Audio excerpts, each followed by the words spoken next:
There are two areas that should kind of characterize our focus: growth in learning, and then beyond that, growth in virtue. When I think about Delone, I think of loyalty, faithfulness, and enthusiasm. But one of the terms that you hear when you spend any time here at Delone Catholic is squire or squirehood. And this idea of a squire is very important to us. It helps to inform our identity. A squire, of course, is an understudy to a knight. And so our students, very much are squires. And they're squires with a view of becoming knights, right? So we're trying to equip our students with a sense of service to others, which is the hallmark of a knight. This place is special because the students are invested. We don't have a large population, but we're able to be very active with our sports, with our productions, because the students embrace the opportunity to be involved and create their own community here within the building. You feel that deep sense of community, you feel that stewardship for each other, for the world around us. You feel that sense of belonging, which I think is really important in today's world, and also instilling in them this sense of responsibility as they go out into the world and become our future leaders. I think it's important to know that sending your students to Delone is not just a choice in education, it's a choice in education, it's a choice in your faith, it's a choice in how you want your student to be nurtured throughout their educational career. It's how you want your student to be prepared. It's a community that welcomes all sorts of different people and really comes to know who you are. At Delone Catholic, our motto is to be doers of the word. The rest of that scripture passage is, and not hearers only. Something we talk about a lot in the Sacred Studies department is making sure that the students are not just memorizing facts and concepts, but really taking them to heart and thinking about how they can apply these to their life as a young adult Christian, as a young adult Catholic. I think you don't really understand the gifts of this community until you're really immersed in it. There's nothing like Delone on a Friday night.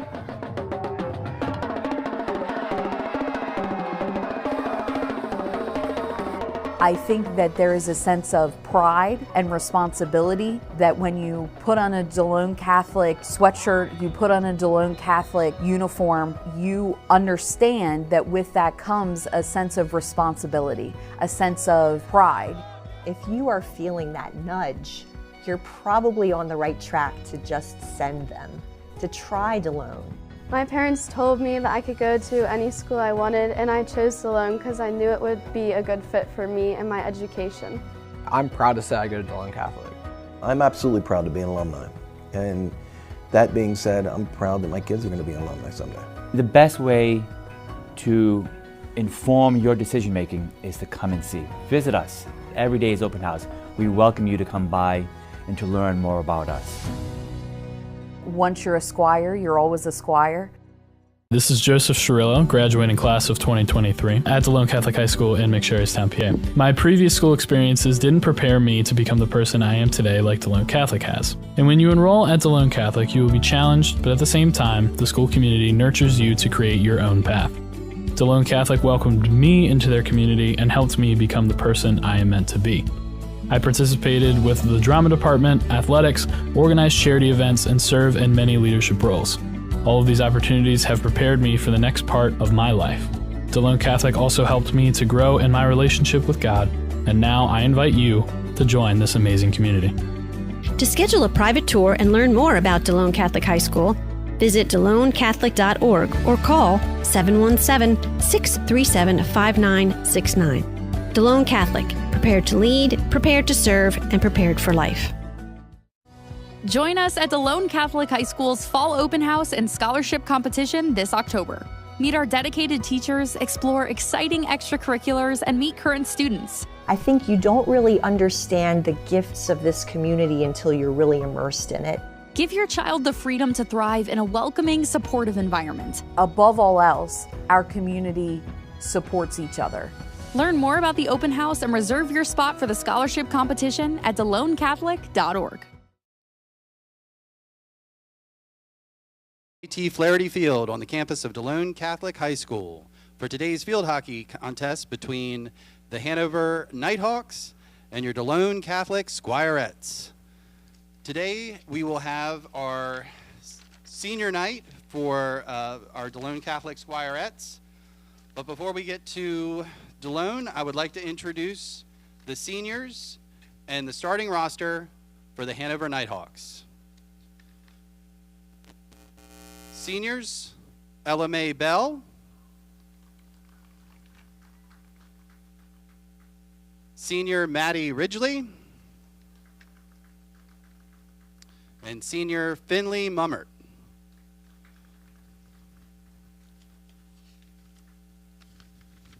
And now for your Delone Catholic Squirettes seniors. Evelyn Bucchione. Evelyn is escorted by Adrian and Ashley Bucchione. Evie has played field hockey for 4 years. She has participated in track and field and is a member of Rho Kappa Squire Ambassadors and chairs the Minithon Committee. Evie would like to attend Pitt or Shippensburg University and become a physician's assistant or a surgeon. Her favorite memory are the bus rides singing Ain't No Mountain High Enough and the team getting red hot and meeting Sophia. Evie would like to thank Coach Christie and Coach Megan for always pushing her and introducing her to the sport that has brought her and her family, a family. She wants to say thank you to her friends and family who have always been there for her and supported her. Evie will miss the team very much, and especially air dribbling with Claire. Senior Amelia Posner. Amelia is escorted by Matthew and Mary Posner. This is Amelia's first year on the field hockey team. She has played varsity lacrosse, softball, and volleyball. Amelia is a member of Rho Kappa, Tri-M Honor Society, and a senior class vice president. She plans on attending college to pursue a career in the medical field, and Amelia's favorite memory is singing the national anthem on the bus ride home. Senior Jane Skovich. Jane is escorted by Marty and Sarah Skovich. She has been on the team now for 4 years and has played field hockey for 5. Jane's other sports include softball, lacrosse, and she is a member of Rho Kappa, the Minithon Committee, Peer Ministry, the Prom Committee, STEM Club, and the Student Athlete Advisory Board. She plans on studying the field of chemistry with a minor in political science, and she would like to travel the world. Jane's favorite memory was her freshman year when Shayna went headfirst over the bench with her eyes closed and face planted. Senior Jordan Warfield. Jordan is escorted by Matt and Christina Warfield. She has played field hockey now for 4 years. Jordan is a member of Rho Kappa, the National French Honor Society, the National English Honor Society, the Character Choir Chair for National Honor Society, the Secretary for Mo Alpha Theta, and she is the Treasurer and for the Student Council, Peer Minister, and a member of the Kairos Core Team and Respect Life Club. Jordan plans to attend college to pursue a degree in psychology, continuing her education with a master's degree, followed by a doctorate in neuropsychology. Her favorite memories are the bus rides over the years, especially on the way home this week, hearing every rant about the conspiracies.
Number 1, Reese Wilson.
Good evening, everyone, or afternoon, everyone. Thank you so much for joining us. We're just waiting for them to get the starting lineup announced, and then we will get started with the game. I want to thank Kathy Little for joining us here today. We have Bill Smith up here. He will be joining Kathy on mic, Luke on camera, and I'm up here doing my best to fight my way through some technical difficulties, but we're going to get things going for you here shortly. We want to thank everybody for tuning in and joining us to do this doubleheader for tonight's varsity field hockey game with senior night festivities for our Squirettes versus the Hanover Nighthawks.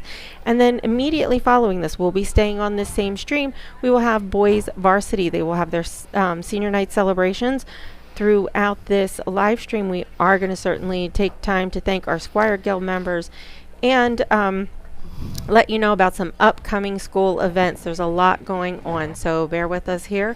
As always, we are happy to be here with you and bring you tonight's festivities.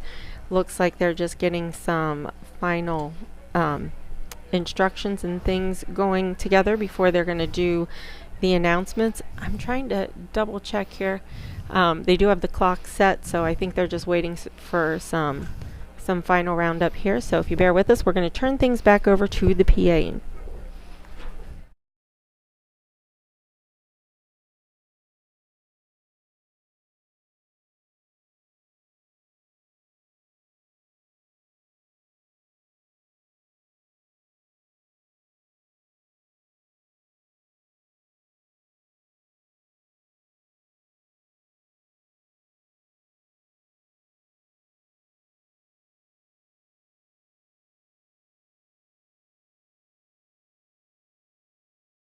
Hanover Nighthawks starting lineup.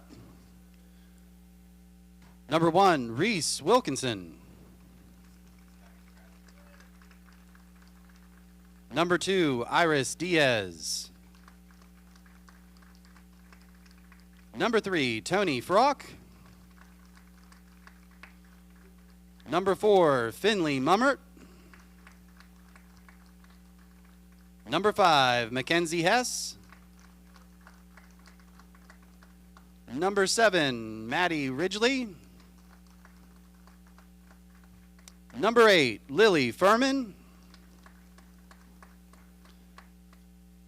Number 99, Erica Santana. Number 13, Zoe Parson. I missed that one. Number 17, Ella Bell. And number 21, Emma Cortina.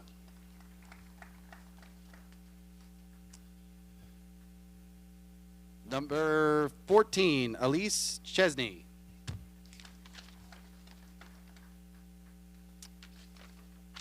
And now your starting lineup for your Delone Catholic Squirettes.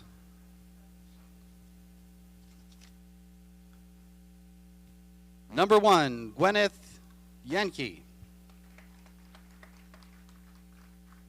Number 2, Caitlin Sweeney.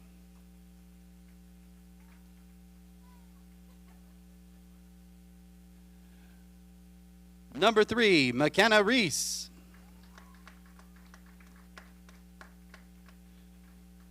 Number 4, Elizabeth Arter. Number 5, Maya Harrington. Number 6, Anna Smith. Number 7, Amelia Posner. Number 8, Maddie Rollins. Number 9, Ella Smith. Number 10, Maggie Minninger.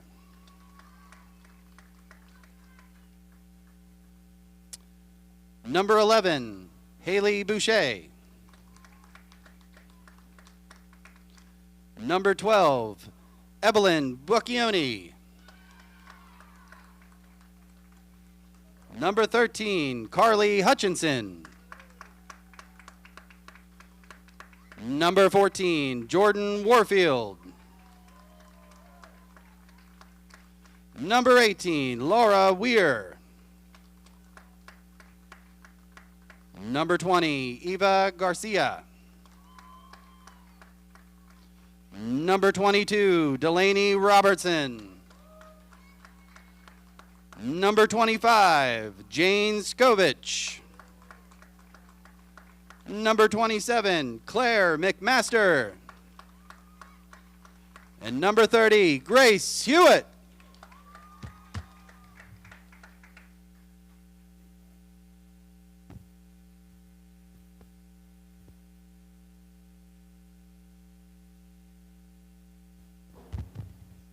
If everyone could please stand for our national anthem.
Once again, good afternoon, everyone, and welcome to DCBN's coverage of this YAIAA Division III field hockey match between the Hawkettes of Hanover and your Squirettes of Delone Catholic. We are on the JT Flaherty Field in honor of our seniors tonight on the campus of Delone Catholic. Once again, I am Kathy Little, joined by Danny and Bill Smith and Luke Wenger. Tonight's match is senior recognition. We want to thank the seniors and especially their parents. It's very much overlooked sometimes that we honor the parents who have sacrificed for 4 years. Again, Amelia Posner, Evelyn Bucchione, Jane Skovich, and Jordan Warfield. Congratulations to them. So Delone Catholic is coached by Christy Fields, a Delone graduate. She is assisted by Megan McGregor. Christy has coached off and on for 12 years. She got involved when her daughter Abigail was here playing, and then she came back, and she is the head coach. Hanover is coached by long-term York County coach, different sports, different areas, graduate of Lock Haven. Gail Anderson, she's assisted by Maddie Dale, and Gail has coached at Hanover for 15 years. So Delone Catholic has had a tough year. They're coming in with a 1-8 overall record, 1-6 in the conference in the Division III. And Hanover is coming in with a 5-4 record, 8-7 overall. However, their loss on Monday to Biggerville put them down to 19 in the power rankings, and they take 16 for districts. So time will tell to see what's going to happen here. So Delone Catholic is going to start off with a center pass to start tonight's contest. So we play 4 quarters, 11 players on the field. We have a goalie for each team. Player must play the ball with the front of the rounded part of the stick. The flat part of the stick. The rounded part of the stick won't work. And you're going to have lots of whistles, very quick hand signals by the officials, because that's just, they know what they're calling, but for the common fan, they may not. So most times, as I was telling Bill here earlier, most of the fouls are going to be contact with the foot or the leg or the wrong side of the stick. And again, as the official lifts her leg, and she should actually lift her leg and tap her leg, that's called advancing, and that is not legal. And that results in a free hit for the opponent. So the ball is trying to be controlled, and again, if the defensive player obstructs and impedes, that is a foul as well. So Hanover now is centering the ball towards the half line, and a good steal by Delone Catholic. That steal was by number 11, Haley Boucher. Now we're going down the other way. And as soon as I hear a whistle, I'm just going to look for a hand signal and a directional point by the officials here. We have 2 officials on the field covering the entire dimension of the field from side to side, front, back. And that I remember, I do lacrosse now, and that's a lot to ask. Yeah. There's a lot of things going on. Yep, it sure is. Everybody, both people have different responsibilities, so. Right. And with only 2, it's hard to cover that many people. It's a lot of people to watch and a lot of coverage. Speaking on behalf of myself, who officiated soccer for 8 years, it's the same deal. And we'll see that in our next contest here with boys soccer. We'll have 2 officials. And Hanover is centering that ball nicely. We're trying to get some numbers here to help you out. Number 3 there for Hanover is Tony Frock. I believe we got number 2? Iris Diaz for Hanover. So welcome into our broadcast. We are novices with field hockey. Bill and I will do the best we can and keep you posted on who's handling the ball and what fouls are being called, because there's going to be a lot of them. I do like the bright orange ball. Many, many years ago, they used the white ball. Made it a little difficult, especially if you had white socks. But now that orange ball makes it really obvious. And we got a free hit here for the Squirettes. That's number 9 there for the Squirettes, and that is Ella Smith. And she's trying to center that there off her stick. Got a little bit off to the side. That's a good dribble through. Still controlling it. And we have another free hit for the Squirettes. Thank you. I do want to thank the volunteers for mowing and lining the field today. I think the mowing was just today. I don't think the football team had that last night. What a challenge. What a challenge. But after so much rain. Yeah. I was on the field earlier. It's very soft, and I told the players from Hanover, make sure of your cuts because you're going to lose an ankle if you don't. This is varsity field hockey here at JT Flaherty Field. So welcome in all our viewers. Thank you to our sponsors and to Danny, Bill, and Luke for all their work today. Congratulations to our seniors.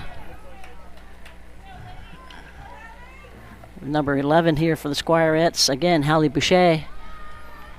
Good steal by Diaz.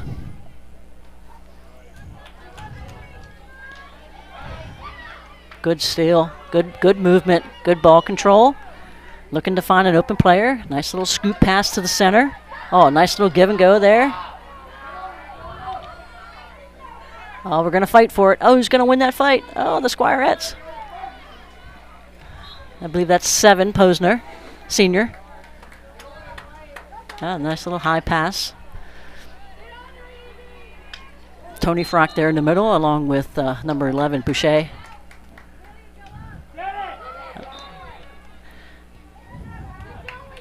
Probably hit the foot of Frock there. That's the only thing I can think of.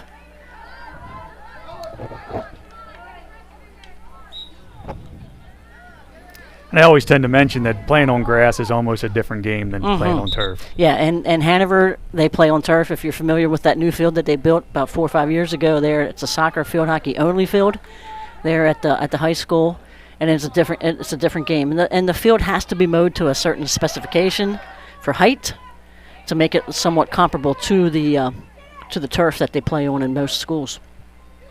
That's a good fight there by number 22 for the Squirettes. And that is Delaney Robertson.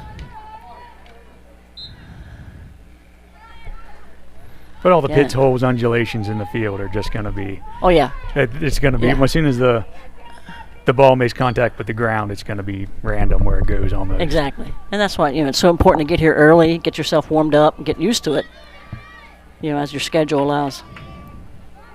Good pass ahead to number 9, Smith. She lost her footing there. I wonder why. And there's Frock again in the middle. Good fight by 14 for the Squirettes. Jordan Warfield, another senior. Yeah, the seniors seem to be leading the team now. They're the ones we're calling, the ones that are making things happen. But they have the experience. Yep, I think that was a high stick there. I didn't see the initial signal. We have a substitute now for the Squirettes. 13 now is in, and that is sophomore Carly Hutchinson. And taking a break is Ella Smith, junior. Yeah, with the exception of Posner, you've got 4-year players who've been around, and even though it's a struggle sometimes to fight through a season where you're only winning 1 or 2 games, 1 or 2 matches, it's a lot of credit to the seniors for their perseverance and their parents' support and commitment to the sport. And we got what happened there. I think the offensive player turned her back to the defender, did not give the defender a chance to play the ball, and that's foul. Number 4 for Hanover there, moving the ball, Finley Momert. She's a senior as well. And again, they have 5 seniors for Hanover. We congratulate them on the pretty nice season that they've got going here, and maybe districts down the road. Talked to the coach earlier. She's not sure with that loss Monday. She's not sure how that will impact them. That's a little high. So no shots on goal yet. So we're going to have a free hit here for the Squirettes. And that free hit can be taken with the dribble, as you saw, or sent to a teammate. And again, the official taps her leg, and the camera may not pick that up because the camera's focused on the ball, but the official's back here. She's tapping her leg. That's called advancing, and that is touching the hockey ball is touching any part of the body except the stick, the foot, the shin, the backside of the stick, and then again, that's a high stick, and that's a dangerous play. That's a free hit for Hanover coming in. Kick saved by the keeper. Very nice.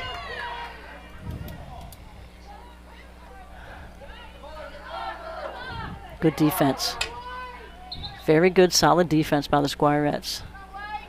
Penalty there on 13 for the Squirettes. Hutchinson. And the free hit coming out for the Squirettes.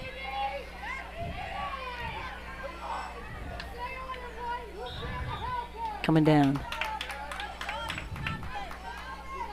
But yeah, what a change in the weather, man. For these gals that have been out practicing in this gloom and doom and 60 degrees, now they're going to be out here. It's almost, 75, 76 degrees. So that's a big difference, that the humidity and the hydration for the athletes will be very, very important.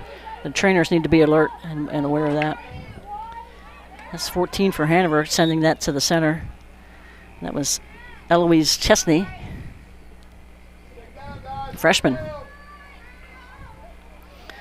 That's a good direct forward. Sending it to a teammate. Very nice. We've got 2 versus 2 here. Now we got some more defenders coming back for the Squirettes. Good recovery. And again, off the foot, free hit for the Hawkettes, excuse me. Let's see who's going to hit to get your free hit here. Oh, we're going to have a 16-yard free hit from the line there. Right there. Yep, exactly. That's along the end line of the field. The defense cannot move till that ball is sent. That ball must be touched by another player before it's sent in towards the goal. That's a nice little give and go. Good defense. Oh, she dropped her stick, so she knew she couldn't play it, so. And we get a free hit from the spot of the foul. Nice pass over. Hey, Bill, if you can jump in and see any numbers to help me, that would be so good. I got my binoculars, but it's so hard to pick up and see everything. All right, now we have 22 working on it. Okay. It's Delaney Robertson. Okay. Number 4 for the Hawkettes are. Oh, gee, I missed. That might be a high stick. Yep, coming the other way. And we got number 11 for the Squirettes. Sent that up. That's Haley Boucher again.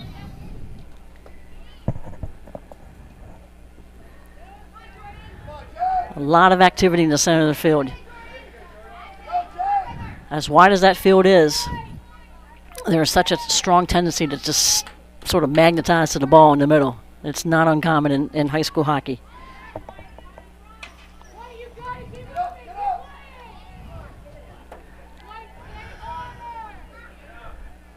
That's Diaz for the Hawkettes. She lost that.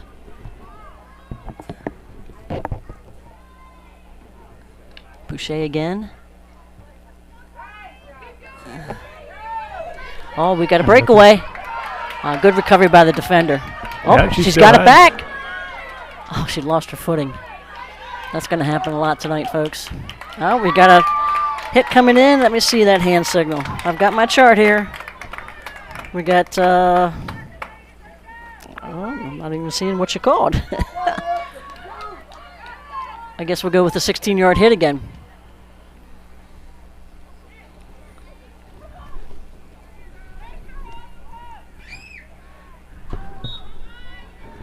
And again, defense cannot move, so that ball is hit. Send it across. Keep the stick down. Nice try. Very nice try by the Squirettes in the circle there. A little hard to see that circle. That is an orange circle on this field tonight. That's the 16-yard circle. So the dimensions aren't too different from football. You can see obviously a little shorter. You can see from the goalpost. Good stop, good recovery. I missed that call. She must have hit it with the wrong side of the stick or hit her foot. Free hit for the Squirettes, trying to center it. Yep, Hallie with the hit. That's going to be a free hit for the Hawkettes coming down. That's Diaz to Frock. That's going to be a common combination today, I think, Bill. Diaz and Frock there in the center. That's number 5 for the Hawkettes, Mackenzie Hess. She's a junior. 13, Zoe Person. She's a freshman. A lot of freshmen here for the Hawkettes.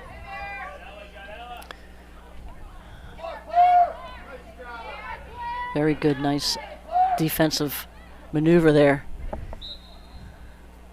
Is that Claire McMaster there, number 27, sophomore.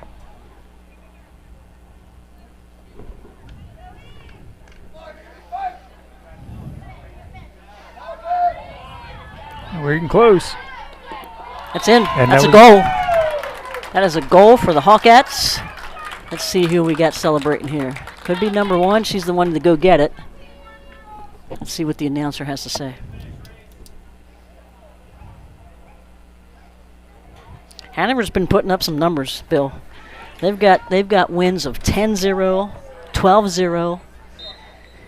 That's why I'm honestly pretty surprised that this was their first goal.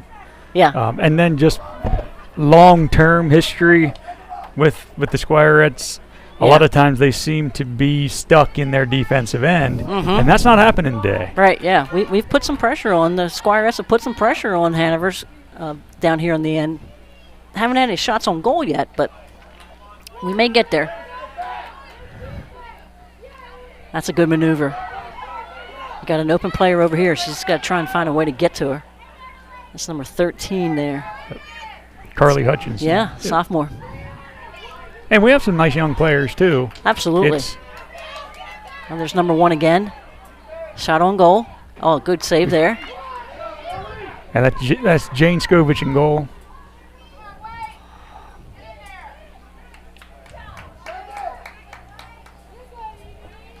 It's 2 saves for her, Jane.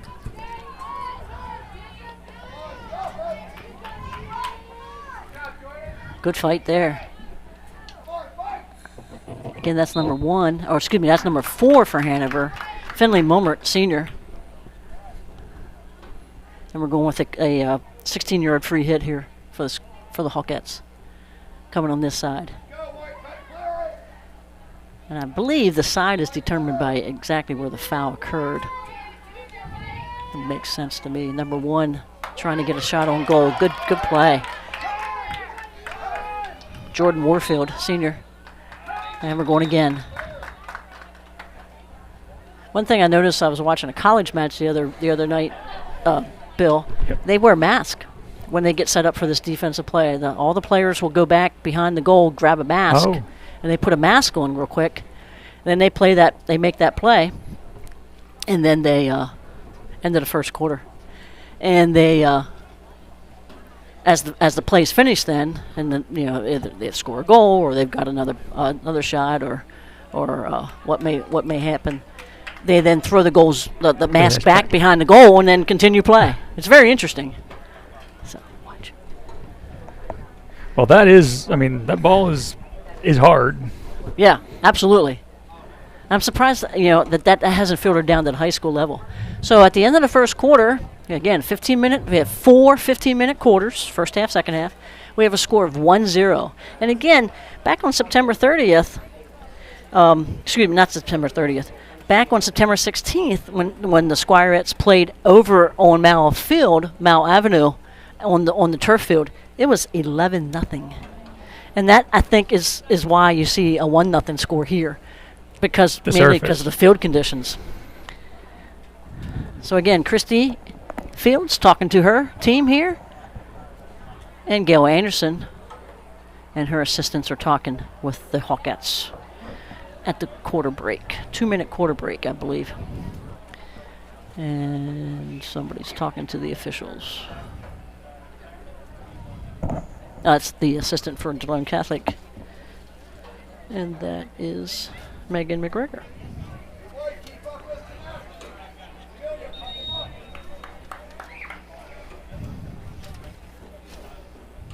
Yep. So once again, we have a 15-minute quarter coming up here for the Squirettes. They will restart with a center pass. You see the ball there in the middle of the field. You can see it just past your little logo there that we have the upcoming live streams for the Delone Catholic. I'm very excited about Monday night, Bill. 14-0 Squirettes volleyball. I have to do a little more homework to see power rankings for districts and states, but I got a good feeling they're up there pretty high. So then we'll go with girls soccer for October 10th, Thursday, senior night. Football then will be October 11th. That'll be homecoming. That's homecoming. Yeah. And you got your all-school mass on October 18th. Football again, senior night, October 25th.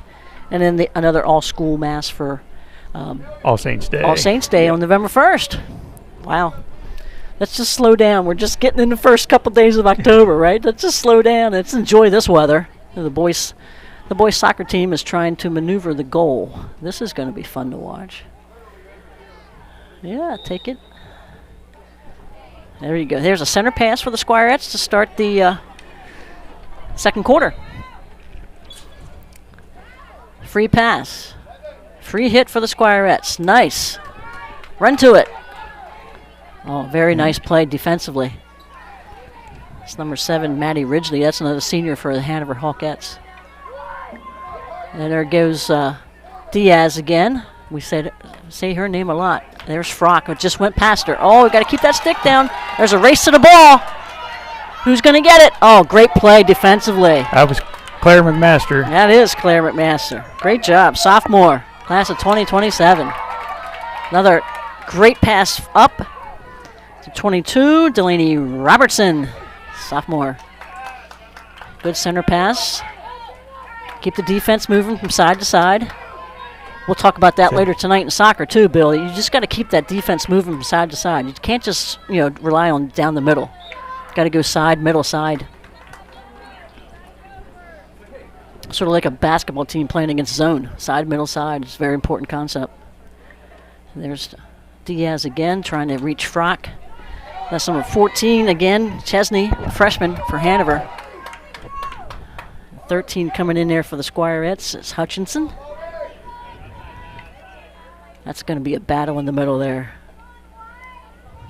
Boucher and Frock and Hutchinson and Diaz. 13 for Hanover there. Again, Zoe Person, a freshman.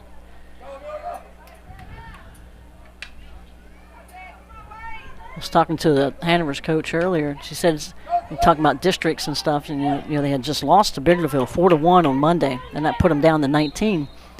But they had to play Bermudian and Littlestown yet, and she said Bermudian's down to 9 players because of injuries.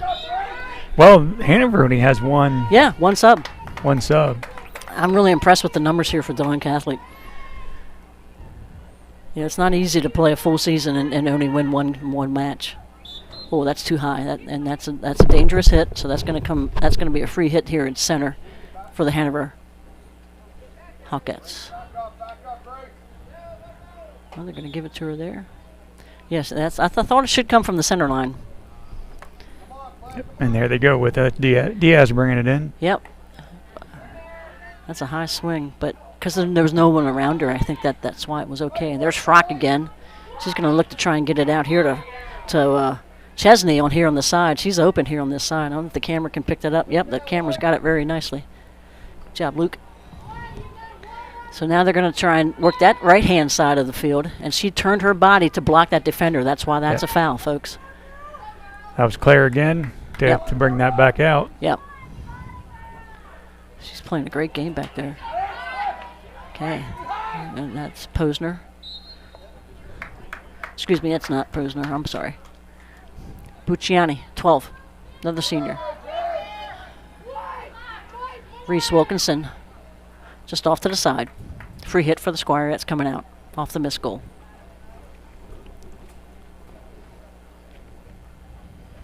I just can't get over this weather. It's just amazing. Nice hard hit. Just no one there for the Squirettes to take it and go. Oh, now we're going to have Smith. Is that Smith? That's Reese. Number 2, Kaylin. Oh, excuse me, Sweeney. My bad. Reese is number 3. I think she's waiting to come in. Okay, so I saw that hand signal. Now I got to find that hand signal on my chart. Third-party obstruction. There we go. Or obstruction of some sort. How's that?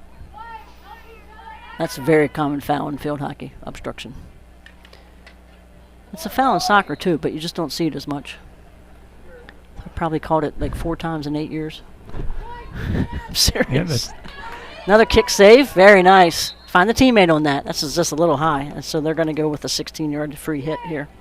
Now, is that taking the place of a corner, or is it a corner yes, still? Yes, that's taking the place of a corner. Okay.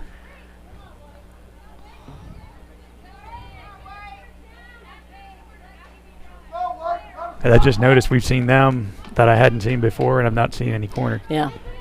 I think it's just that corner was, I think, too long. I think it is. In all honesty. And college does the same thing, Bill. They have the same exact hit from the same exact spot. That's a nice center pass. She's trying to get that center to Reese Wilkinson there, number 1, a junior She's for in Hanover. there now. Yep, another kick save.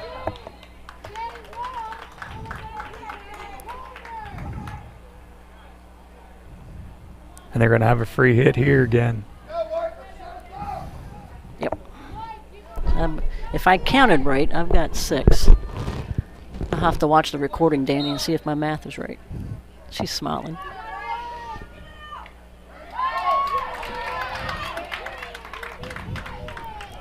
Nice send out from number 12 for the Squirettes, Bucciani. And Wilkinson Yeah, wins that back. She's very active over there, isn't she? Mm-hmm.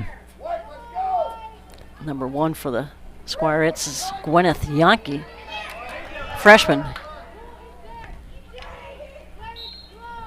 Another one.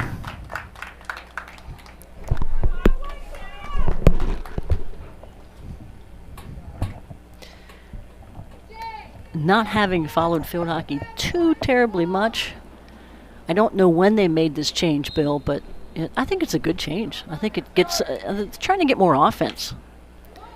Great save. Oh, nice recovery. And let's see who that was. Usually it's the gal that picks up the ball. Number 8 for Hanover? Yeah, I think it was 8. Lily Furman, a junior. So another goal for the Hawkettes.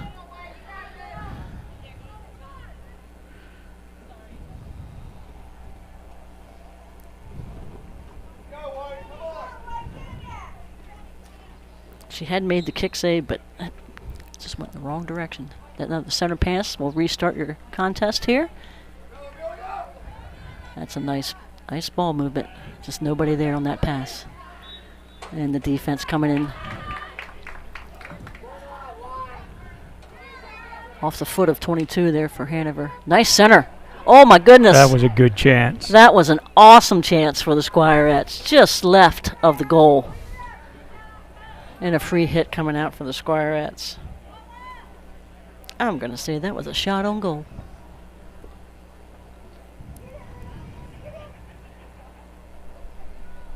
This is just perfect hockey weather too, Bill. I mean, you got a little breeze going. You got blue sky and sunshine. No rain. Yay! Oh, yeah. No rain. Yeah, that hit her foot. It's so easy to happen. You know, people watching at home, you're probably thinking, well, how can they keep their feet out of the way? It is so quick. It happens so quick. And that ball just comes off the stick so quick. It is so hard to keep your feet away. And then the added being on grass, not knowing where it's gonna go after it hits. Yeah. Yeah, it's certainly a. Well, and you know, they played football on this field last night, so there's a lot. I was on the field. I walked up and down that far side, and it's a lot of divots. It's a lot of divots. There's going to be more after today. Oh yes, a lot more after today. A lot of taken care of with the maintenance. And kudos to the maintenance staff and the guys and gals and whoever got this field ready for play. We thank you. And here's their free hit for the Hawkettes coming out. Reese Wilkinson, again a junior. Oh, almost a shot on goal, and she just mishit it. She pulled her head just a little bit. That was Finley Momert, senior. Good battle, good battle. That's a nice pass. Number 8, Lily Furman, junior for Hanover. Good fight.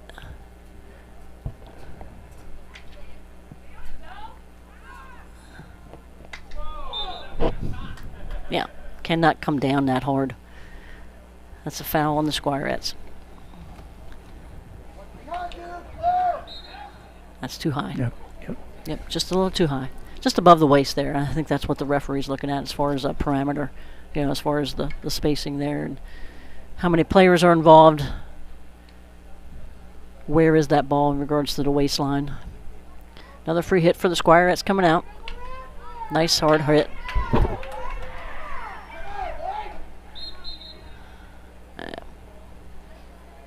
Free hit for the Hawkettes coming out. Yep, we have Diaz bringing it in. Down to 6 minutes here in the second quarter. 2-0 is your score. Oh, that's a nice. And there's no offsides in hockey. They took that out years ago, in case you're wondering. You'll see it tonight in soccer, but there's no offsides in hockey. So that offensive player can be behind the defenders as much as she wants. Cannot happen in soccer, though. Got another free hit here for the Squirettes coming in. Yep, she's telling her exactly where she wants her to hit it. Is that 6? Is that Smith? Yeah, I think it's 9. That's 9. Ella Smith, yeah. Ella, yep. And 6 is Anna Smith. Yes, exactly. I know him well. Only 2 more I taught from Immaculate Conception. Oh, okay. Yep. I got most of them. And here's Diaz again. I'm sure she's looking for Frock or Wilkinson. Good stop. That's Posner, senior. And we're going down. So now we just have, and the thing is, you say, well, why can't someone just take it and pass it? The Squirettes want a certain person to come up, and so they want a certain player to come up, and they want those offensive players, those attackers, to get towards the goal to be available. Great stop. That was Warfield on that stop. There's a good battle in the middle there. And Hanover has now another free hit. Didn't see the call. And again, this is Diaz. And she can hit that again. That's no problem. Oh, that's a nice pass. That was nice. That was a very nice pass. And that's where you want sticks down, both teams. That's a good battle over there. Number 4, Finley Momert, senior for Hanover. Who we got? 14 for Squirettes. It's Jordan Warfield. Yep, thank you. Good stop. Up. Nope, they're going to get another one. Oh, my. To have 8 or 9 of these and only 2 goals, I think kudos to the Squirettes defenders back there. And again, defenders have to be on the goal line. Cannot move till that ball is hit. That ball cannot go directly in the goal, obviously. It must touch another player before it is sent into the goal. Wilkinson, another shot wide. Did you see a call? Everybody's staying, so I'm thinking Hanover has a free hit from out there. Yeah, I didn't see any call, though. Yep. Okay, so we're coming outside out of the circle. Be setting up on Wilkinson, I think. Mm-hmm. Back to Diaz. I thought that hit a foot. And I guess we're going to go with that foot. And high stick. And coming down for the Squirettes. Again, for the average fan who's watching field hockey, maybe just the first time in a long time, not too much change in regards to the rules. As far as the fouls, they did change, obviously, the time that they play from 2 halves to 4 quarters. Changed that 16-yard hit from a far corner penalty corner. Now, soccer will go to the far corner for their penalty kicks. For their corner kicks, my bad.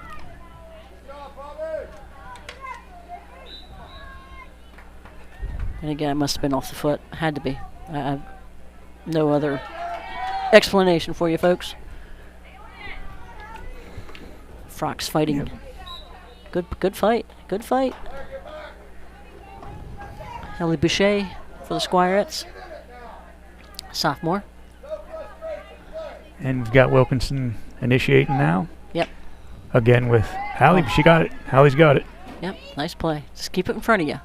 The key is that, it's, if you can see it out in front of you, you can play it. When it gets back behind you, it's hard to play. Try and keep it out in front of you. Keep good posture and keep that stick down. That's a nice pass. Just good step in by Diaz. She's got a player on the other side open.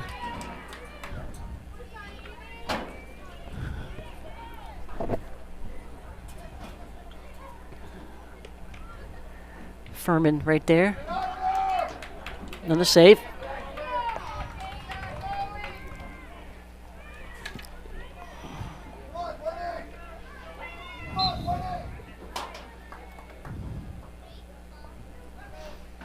.48 seconds left. Yeah, we quickly got under a minute here. Yeah, that again, it's running time, so it goes fast. Danny, we're going right back to you at halftime. Okay, sounds good.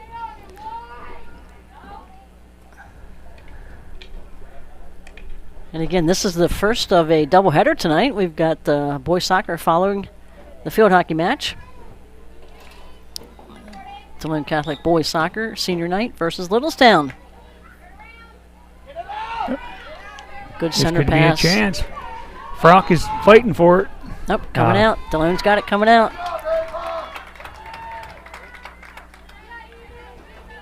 As Wilkinson.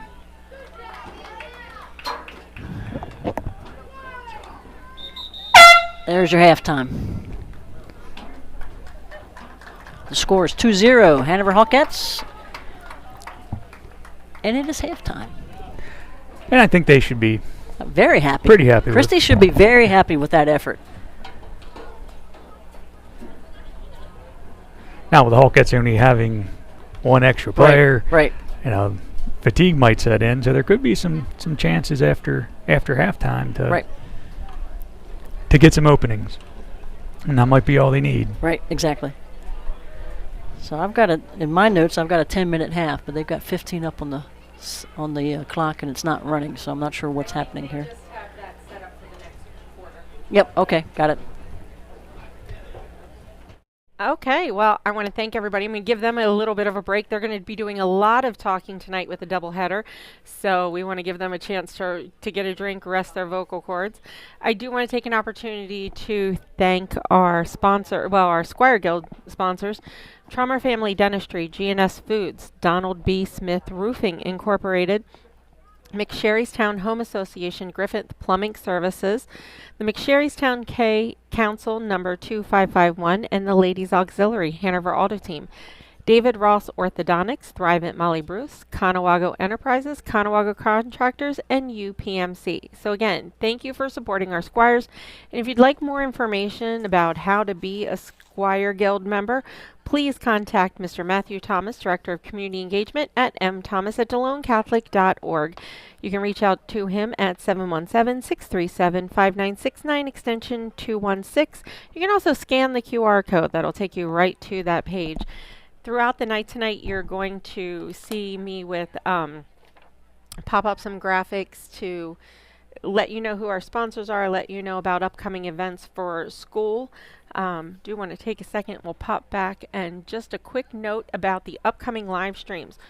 The volleyball we're doing on October 7th is not their senior night, because unfortunately their senior night is October 10th, which is also the same time as the girls soccer. Since we only do one event a year for soccer, because it's the only one that plays on this field, we are going to feature that one. However, the volleyball senior night festivities will be live streamed through Huddle.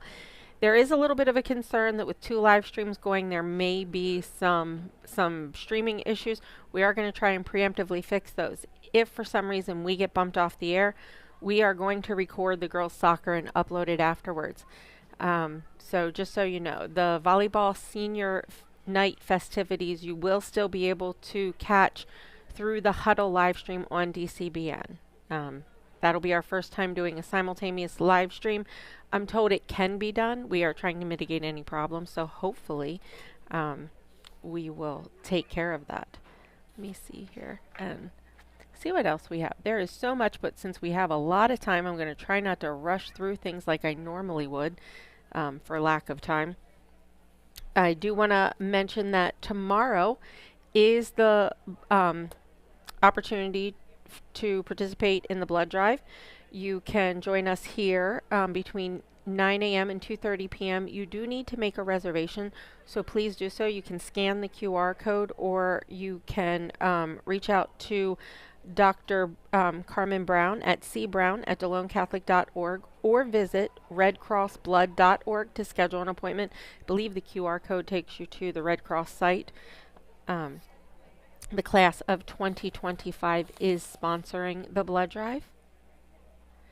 Of course, we have homecoming coming up starting on Saturday. The festivities will kick off with the Powder Puff volleyball and football game. You can scan the QR code and go to the whole list of activities that will be there. We are rounding up things on Sunday, October 13th with the homecoming brunch at here at Delone Catholic. You need to scan the QR code and go to the website if you would like to order tickets. As always, if you're having difficulty with some information finding it, you can certainly call into the office and they will be happy to help you with those reservations. This is a very important event that's going on. The Elizabethtown, Tennessee, in the wake of the Hurricane Helene, the Delone Catholic High School Student Council, the National Honor Society, and the Interact Club have joined forces to work together to raise relief funds for Elizabethtown, Tennessee. This is a small town in Tennessee Hollow, and it holds a personal connection for our school. It's the home of Vice Principal Donna Tompkins' sister. A number of needed supplies have been donated or purchased and will be en route to Tennessee in the coming days. So if you'd like to contribute, please scan the QR code. The proceeds from the students' dress down day will also go for that. Looks like we're getting back, so we want to bring back Bill and Kathy as soon as they're ready. I will put them on. Kathy's ready, so here you go. Okay, welcome back, folks. We are ready for the second half of play here at the JT Flaherty Field on the campus of Delone Catholic High School. We are bringing you girls field hockey in the YAIA Division III between the Hawkettes of Hanover and the Squirettes of Delone Catholic on Senior Day. We honored seniors, 4 seniors for Delone Catholic, 5 seniors for Hanover. And again, thank you to the seniors and their parents. So we have a 2-0 score, and it looks like Hanover's going to center pass to restart the second half. Clock will start on the movement of the ball, and here we go. And we've got Wilkinson here. Very active, very good athlete. Free hit for the Hawkettes coming out. Any foul by one team results in a free hit by the other team. And that's an obstruction call. Arms across the chest for the official, pointing in the direction of the hit. And again, that center hit, that brief free hit can be done with a dribble, a pass like you saw there, a little juggling activity.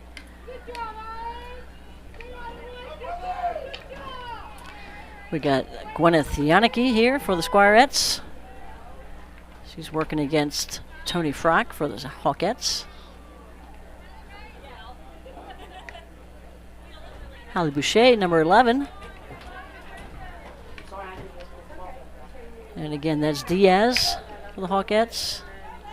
Nice pass over. Oh, good try, just not hard enough. There's Diaz again. She's looking for number 4 now. That's Finley Momert, senior. That's a nice pass forward. Yeah, we got a little bit of a 3-on-2. If we can get past that defender right there in front of her.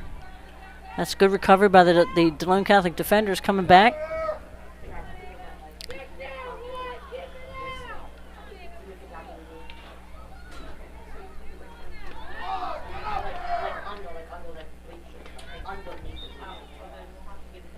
And we got a free hit for the Hawkettes coming in. That's going to be Diaz. And the Hawkettes take their position near the goal, spread themselves out a little bit, give passing lanes for the passer. Off the foot of the Squirettes, free hit for Hanover. They can take that. Now it's getting really close. Yep, they don't have to wait for defenders to get ready. As soon as they're ready to take a free hit, they can take a free hit. Same with soccer. We'll see that later tonight. Good spacing by the Squirettes. Or excuse me, the Hawkettes on offense.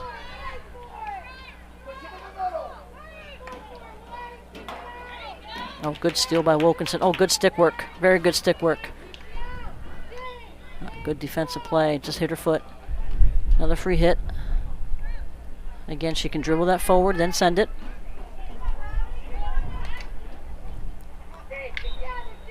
Another advancing. Referee taps the top of her leg, points in the direction. And because it was inside the 16-yard circle, they will get a 16-yard hit. And again, the defensive players are on the goal line, waiting for that ball to be contacted. Offensive players must wait back at the circle till that ball is contacted as well. And we're going to do it again. Ball off the foot of the Squirettes. Very hard, Bill, not to have that contact. Well, I just think it's difficult to use that stick for that's it's not necessarily designed for ease of use. It's kind of made to be hard, and it is. Right. It's made to be difficult. Yep. It's a finesse sport. There's no doubt about it. Great play by the goalie for Still the trying to kick it out. Yep. That goalie is senior That's James Jane Skovich. Yep. She's a very enthusiastic young lady. Yeah. Good. And she's, I saw listen to the activities they're all involved with. I don't know how they have time to do anything. That's great. Stay involved, stay busy. Contribute to your community and your school. That's another shot on goal for the Hawkettes, my bad. Then we're going to come out with a free hit for the Squirettes because it was wide of the goal. Just coming outside the circle.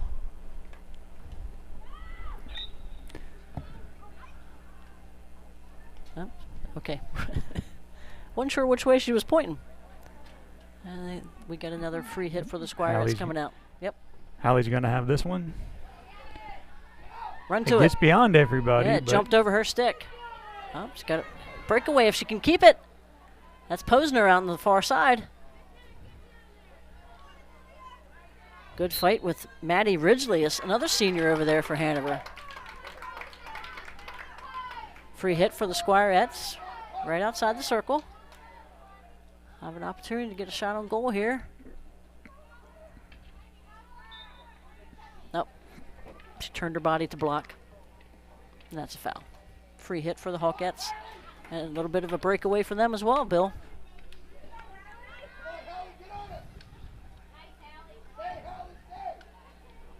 That's Frock. She was trying to get that over here to number 5, Mackenzie Hess, junior for Hanover. Yeah, Wilkinson almost gathered that in.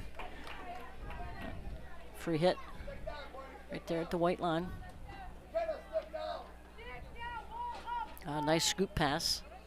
Could not be controlled. That did hit the leg of the Squirette there. Unfortunately, Carly Hutchinson. Free hit for the Hawkettes and a breakaway. And we're coming out the other way. That'll be a free hit for the Squirettes.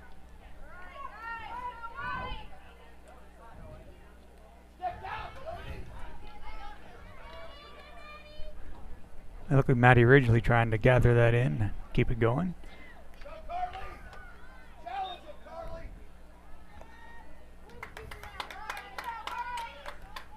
Hallie Boucher with the hit.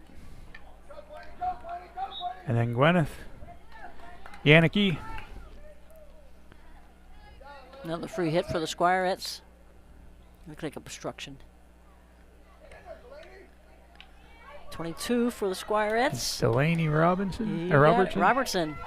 There's again, very, very hard. She overran it, but fortunate for the Squirettes, there was a foul on the Hawkettes in the center circle, so there'll be a 16-yard hit for the Squirettes.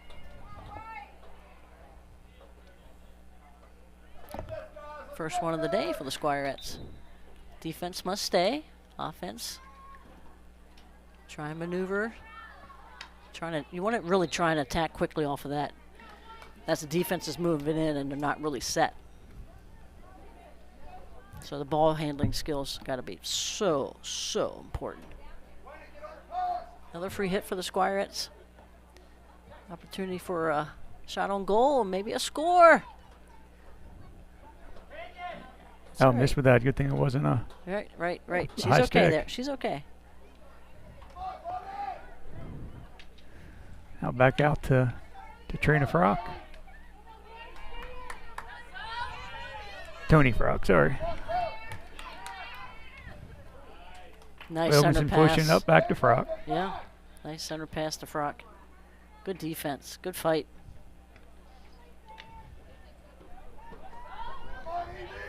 Good extension.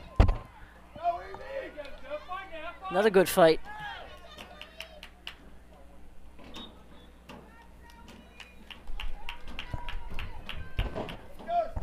Free hit for the Hawkettes coming in.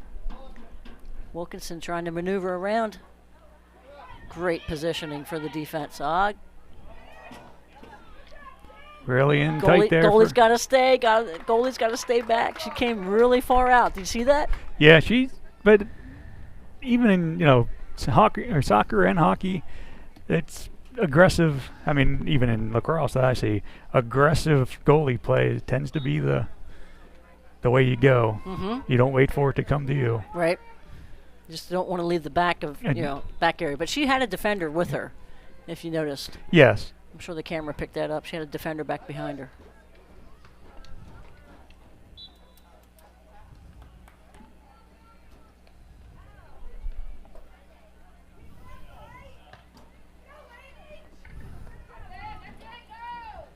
Oh, try and get to that if you can. And that's Gwyneth coming up. Right. Try and get to that and almost run a fast break. That was off the leg. Yep, off the foot. You could hear it. Shin guard, right off the shin guard. Yep. She's going to move her back to where the foul occurred. It's not uncommon for players to want to inch up there. Yeah. Not even inch up there, like, 4 yards, 5 yards, and the referee's got to move them back.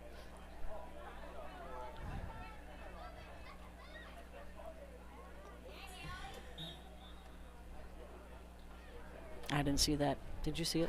No, I don't know if it was. That's a nice center pass. If it was a high, yeah, and that was off the leg. Yeah, that was definitely off the foot there. Yeah. Frock's got it in the middle there. She's been very active. She and Wilkinson been very active. Very good at moving that ball around. Mm-hmm. Oh, good defense. Oh, got a foul. Foul in the circle? Yes, foul in the circle. So we got another 16-yard hit for the Hawkettes coming in. Again, ideally, Bill, what has to happen?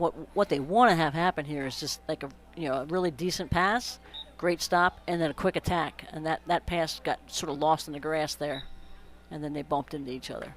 So we're going to go down the other direction. The Squirettes now have a free hit. Looking for an open player. Pass it to an open space.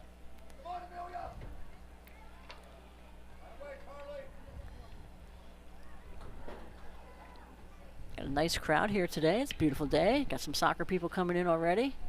Getting ready for the boys' match. I want to thank you for tuning in again to DCBN. We got a busy night here for you. You take your phone and sit on the porch and have a burger on the grill and enjoy your DCBN on your phone. And enjoy a beautiful night where you can actually sit on your porch or your deck.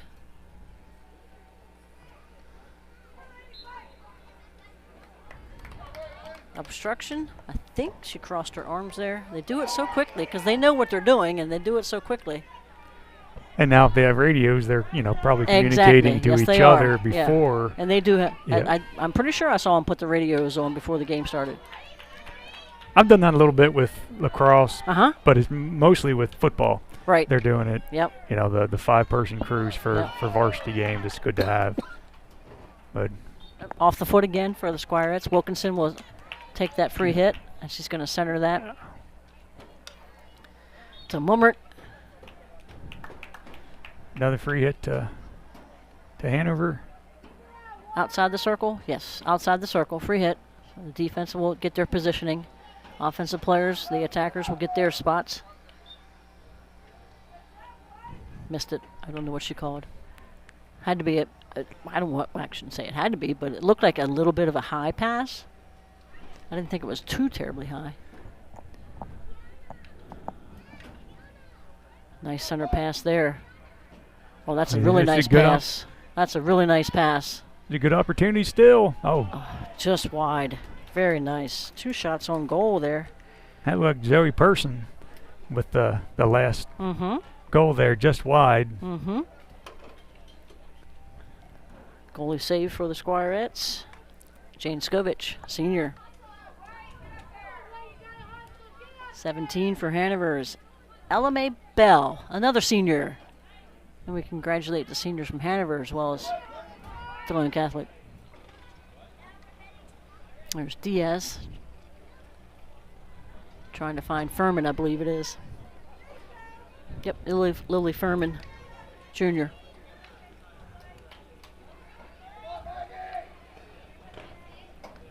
Nice side pass. Give and go. Give it right back to her. Oh, she almost got it. She almost got it on that give and go. That was a great effort. Great idea. Good teamwork. Back good to sharing. Frock and then Wilkinson. Yeah, Yeah. Some of the usual suspects here for Exactly. Hanover. Yep. You got it right. But she's still fighting. Nail on the head. Yep. Great defensive work. They've been very busy, the defenders, for the Squirettes. Yep. And I think she's calling a high hit there. That's why, because it hit the defensive player's leg.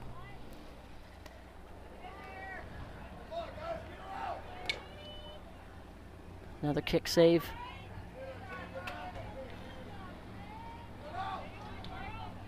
Defense wants to hit it out, as you can hear. Probably some of the fans yelling that. Get it out, get it out. That's the whole premise of the defensive effort there. I think we're still outside the 16-yard circle, so they're just going to have a regular free. Regular free hit, yep. Not going to have the quote-unquote corner.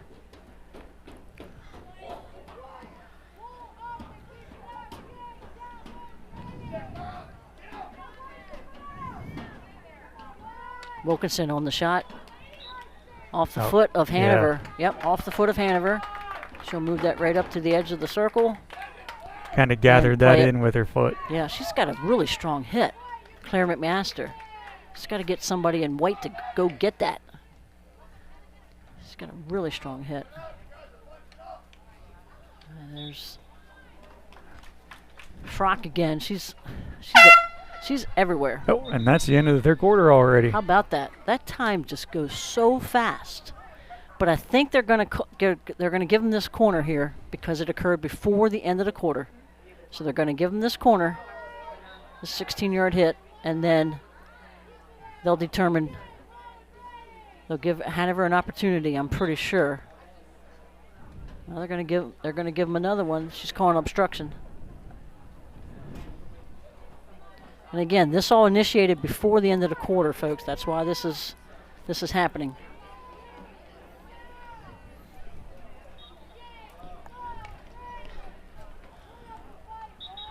Now she's calling it. Because there's no movement forward towards the goal. Yep. So she's calling it at the end of the quarter.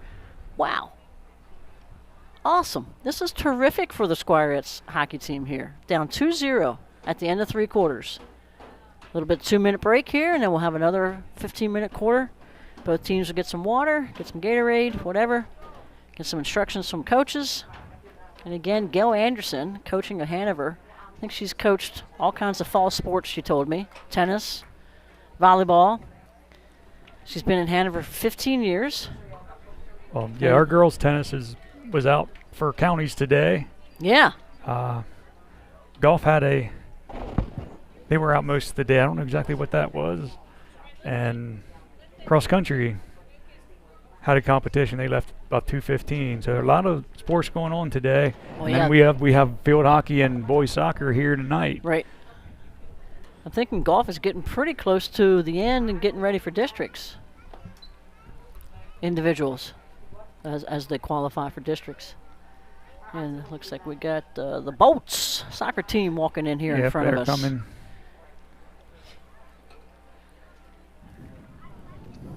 So again, we'll restart this game with a center pass here. It's a center line of the field. Again, it's a field is very close in dimension to the size of a football field. You can see that as far as the width for sure.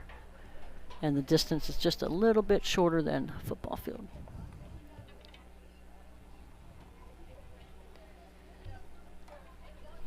Then the yellow is the soccer, isn't it? Yellow is soccer. Yeah. You got your center circle, and you've got your goal box, penalty box, semicircle coming up off the penalty box. I remember on turf fields doing lacrosse. It's hard to tell sometimes. I'm going by the 25-yard line instead of the 30. This color on this field. This color's lacrosse. This color's soccer. This color's football. Same thing. They have everything I've coded. been with you, man. And they have it here too. Yep, Littlestown. They have more colors on that field at Littlestown than I could ever imagine. Now I've being a phys ed person, I took the PE facilities class in college, right? Well, yeah, every color has a different designation, for every sport. Which I had no idea. till I got to college and knew that there's more than what we do here at Delone. Yeah. All right, center pass restarts, and we are in the fourth quarter here at Delone Catholic High on the field here with JT Flaherty Field. And Wilkinson, again, maneuvering. Good stick work. Getting around. Yep. Got a little past it there, but brought it back up. And defense blocks her with obstruction, so she's going to have a free hit right there from that spot of the foul. Good pass to Frock coming in. Nice pass. And another that goal. Goes in. That is a goal. That was 14. Number 14 for the Hawkettes. Eloise That's a freshman. Chesney. Eloise Chesney. Wow. Good for her. She was pretty excited, wasn't she? That was good positioning, though. Yep. It wasn't. It wasn't luck. That was right. No, they had that position perfectly. That was pass ahead, pass ahead, pass ahead, score. That does bring us to 3-0, but still, that's so against this Hanover team. That is not bad. Right, a Hanover team that has an 8-7 overall record, and they're just outside the perimeter of the district playoffs. Yes, that is terrific for a Squiret team that unfortunately has only won one game this year. And again, when they played Hanover at Hanover on the turf, they lost 11-0. And that's got to be tough. And the Squires have had some tough losses. They've lost 2-1 in overtime at York Tech. They lost 2-1 at Fairfield. What's happening?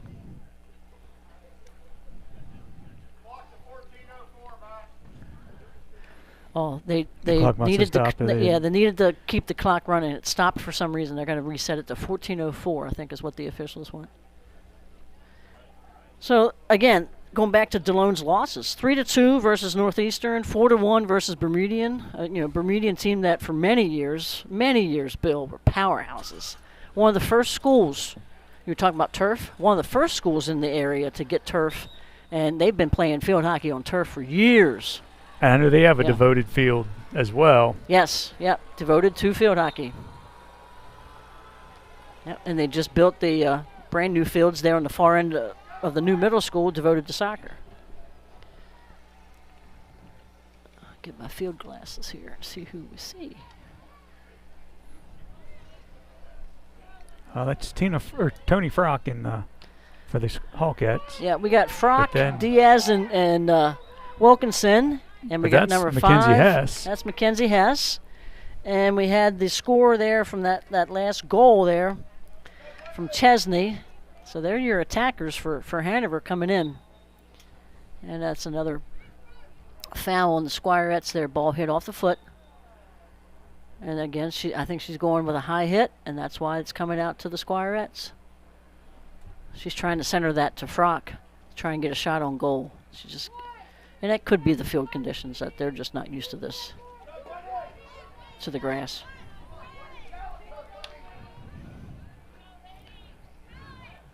That's a great turn. She has to turn and face that defender. If she keeps her back to the defender, Bill, that's obstruction. She can't do that. So you saw how she turned her body? I do see that. That was terrific. That was a great steal by Wilkinson there, number 1. She's coming into the center. She's going to try and find an open player. Mackenzie Hess is wide open there. No one's marking her. And now we're going to go with a 16-yard hit. And again, the defensive players, if you're just joining us, you're getting ready for boys soccer here. We've got a ways to go for that. But if you're just joining us, we are in the fourth quarter. We played 4 15-minute quarters in high school field hockey now. They changed that 4 years ago. Anytime a ball contacts any part of the body except the stick, the flat part of the stick, that is a foul, and that's what the referee just called there. And Hanover is executing what's called a 16-yard hit, and that ball then now will be centered to another offensive player, and they're going to look to score on goal here. And defensively, they're going to look to push it out and get it out of there, as the fans say. But that hit her foot. Yeah. Actually, I think that was either hit the foot or was out of bounds from off a Delone player. Right. And you don't see it on your camera, on your picture. But if you're not involved with this 16-yard hit and you're the defensive team, you must come up to the center line, and then you can come back into the game. And you don't see that on your picture there. But the offensive players who are not involved in the 16-yard hit can be back outside the 16-yard circle. That is Diaz. I'm sure she's looking for her favorite teammate, Frock. There she is. That's a great pass. That's a great save by the goalie. She's all over the place. I think that just simply went out of bounds. I'm not really sure they really had a shot on goal. Just had a bunch of passes that stayed close to the goal. We're down to 10:44 in the game, in the match. Field hockey is a match. Soccer's a match. Football's a game. Don't ask me. And number 5 here, that is Mackenzie Hess. Again, she's a junior. Wrong side of the stick, I'm thinking. Nice side pass. Now let's look to center it. Squire, look to center it from here. Great steal by Diaz. Obstruction. Back to her. She had the back to her defender. Was Hallie kind of lost control to Frock? Yeah. And then Frock, I'm not sure what happened here, but I thought she pointed Delone's way, but Hanover hit the free hit. Okay. We got number 7 over there, Maddie Ridgely, a senior for Hanover. She's a defender. Yeah, we haven't called her much today, but being a defender, she's not. There's there's been a lot of play in the middle here. Right. Yep. And probably more so this half than the first half, Bill. A lot more activity down here on this end for Hanover trying to score, and less activity for Squirettes at the goal. Still not the 10 and 20 minutes being stuck down here that I've seen before in years past. Yep. So it's certainly not nearly as difficult. Right. To get a chance for the Squirettes. Looks like that's Delaney. Warfield's wants to sub in here at some point. Here she comes. Warfield's now in. And Hutchinson's out for a break. What? I don't recognize that hand signal. That's going out to the Hawkettes. Yep. She's asking where, and she's saying, yep, that's the spot.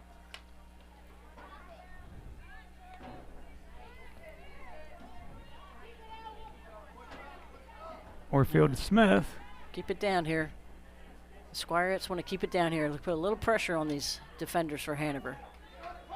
Spread out. They want to try not to get in each other's area. That's a good fight. Smith and Ridgely.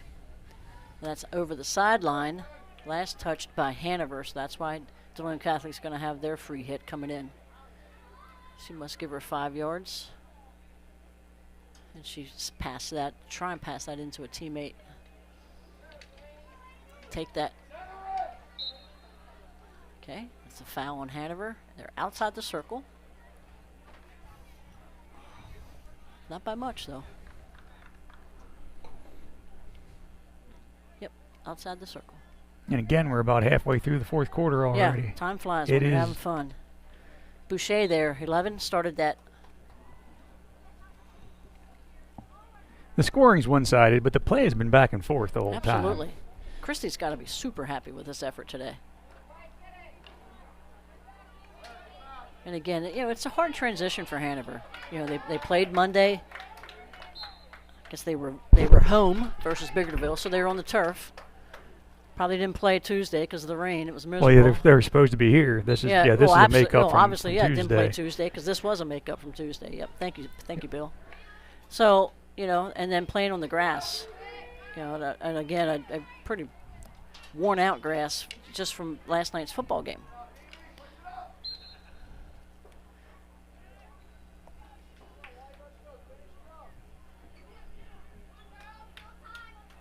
Okay, so we've got a free hit for the Squirettes. We got Evie making the hit. There we go. Yep. Another senior.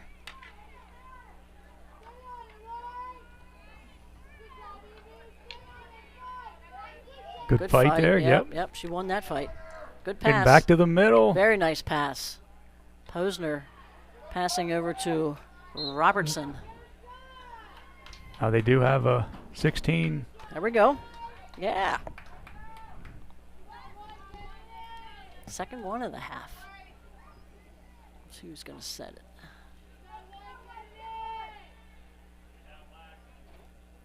Number 3, Reese, McKenna Reese, sophomore. Yeah, that's Jason's daughter. Is it? Yep. Okay. We've got a substitute here for Hanover, which can happen during the play. It doesn't, it's not like a lot of sports where you have to wait, and this substitute can happen as the play is going on. 13 is now in for Hanover, Zoe Person, freshman. 14, Chesney came out. She's the one that scored a goal there earlier. And there's Frock. She's controlling. Getting over to Wilkinson. Yep. Nice stick work. And they don't seem to be fatiguing. I mean, they're staying with it for all 60 minutes, it seems. Yep. And that foul was just the defender, got caught behind her and just reaching in and smacked her on the arm with the stick. That's obstruction. Cross the arms. Obstruction. I got that one. Robertson there lost it a little. Posner got it. Yannicki's open if we can. Yeah, Yannicki's over here. If we can get it, if we can cross it. Nice try. Great effort. Absolutely wonderful effort. And we're going to get another 16-yard hit. Let's see who's going to start it. Same, Reese. And they have different plays, so to speak, off of this, Bill. Like, she's going to pass it. She'll pass it to a certain person on one play, and Christy will have them set it to another person on another play. And I imagined as much. Yeah. We have different setups. It looked like she was going to, get the center from after the first pass. Mm-hmm. Good effort. Absolutely. Turn it. Nice try. Right beside the goal. Great try. Yannicki, freshman.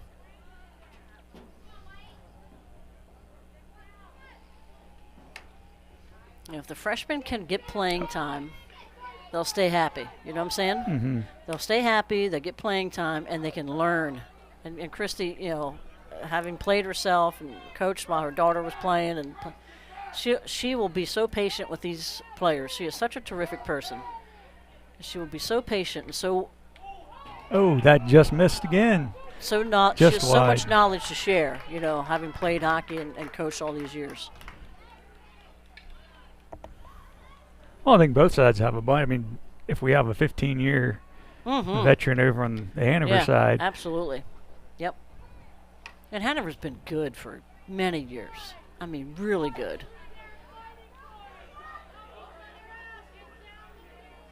Nice, good spacing by the Squirettes. Just a really, really nice play there by Diaz to just keep after that.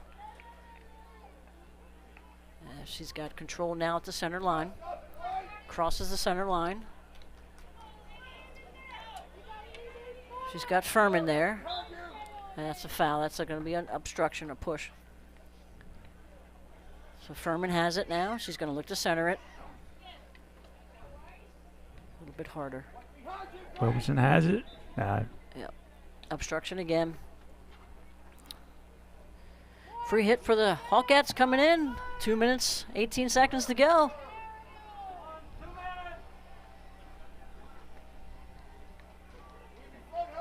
So we'll sign off here, and Danny will do her thing. And then we'll be back on later on for the boys soccer versus Littlestown. We'll give you some Grace Hewitt, some records, and that's a nice low. Yeah, it is. Hard hit. Yep.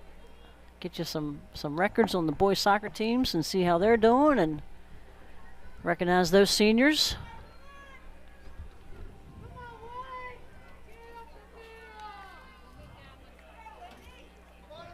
That's out of bounds. It's very difficult to see because of the sun and everything, but it is a sideline over there.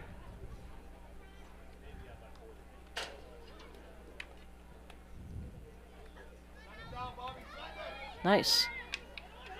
Oh, good recovery by the defender. Nice steal by Wilkinson. Not giving up, not quitting. Down to a minute to play.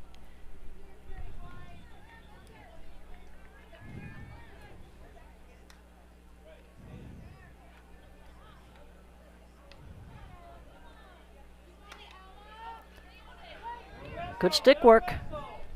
Just to deflect it. Send it off its pathway. Brock's trying to get a goal. Good defensive effort. That was a good effort there. Yep. And she called obstruction. I think she just blocked her too much. A little too much contact from Busciani.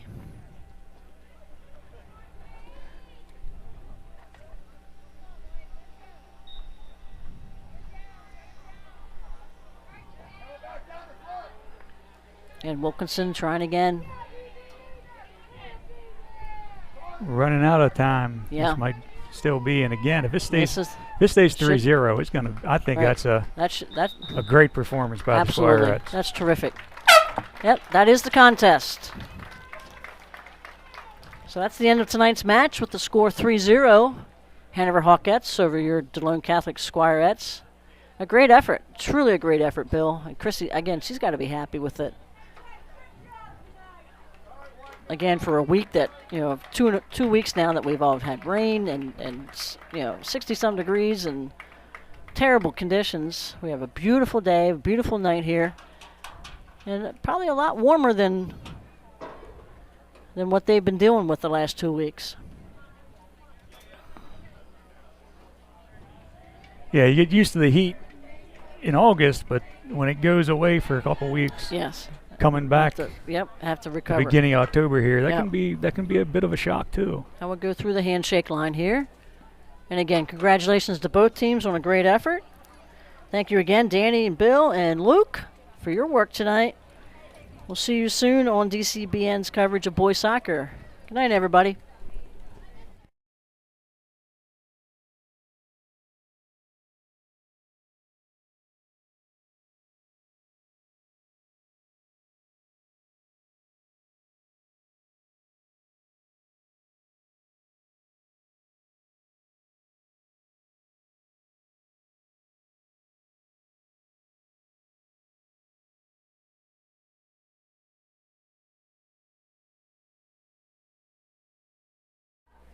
Hey everyone, thanks so much for hanging in there. We're going to stay live on the air just because if we cut the stream, it's going to generate a secondary stream.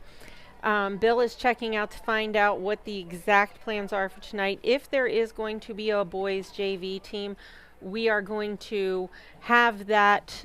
We will stream that game, but we will not have commentary during the JV game. We were only going to do commentary during the varsity game and the senior night festivities. I am going to give you some info on upcoming school things here coming up.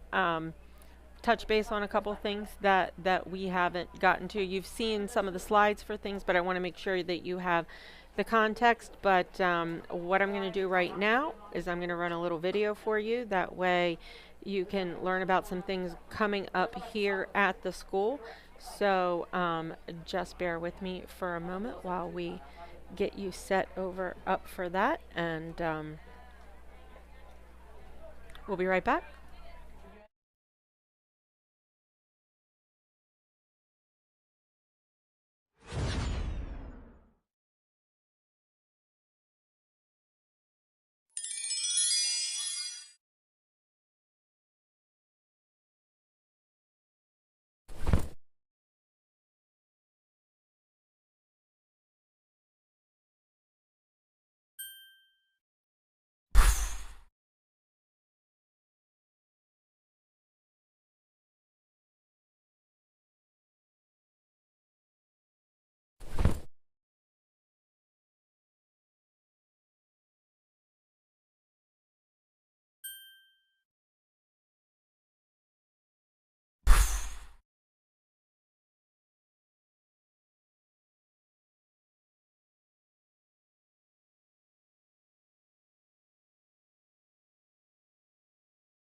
There are two areas that should kind of characterize our focus: growth in learning, and then beyond that, growth in virtue.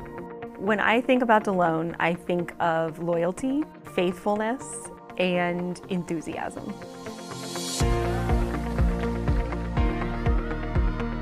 But one of the terms that you hear when you spend any time here at Delone Catholic is squire or squirehood. And this idea of a squire is very important to us. It helps to inform our identity. A squire, of course, is an understudy to a knight.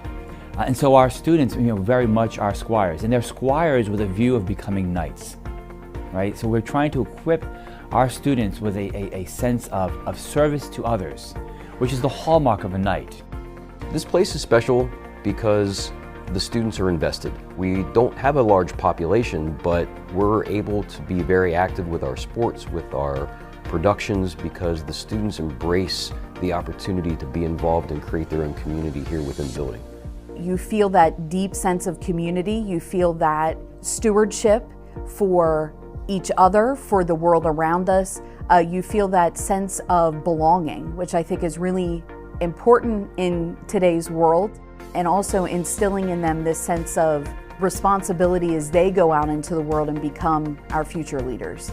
I think it's important to know that sending your students to Delone is not just a choice in education. It's a choice in education. It's a choice in your faith. It's a choice in how you want your student to be nurtured throughout their educational career. It's how you want your student to be prepared. It's a community that welcomes all sorts of different people and really comes to know who you are. At Delone Catholic, our motto is to be doers of the word. The rest of that scripture passage is, and not hearers only. Something we talk about a lot in the Sacred Studies department is making sure that the students are not just memorizing facts and concepts, but really taking them to heart and thinking about how they can apply these to their life as a young adult Christian, as a young adult Catholic. I think you don't really understand the gifts of this community until you're really immersed in it. There's nothing like Delone on a Friday night.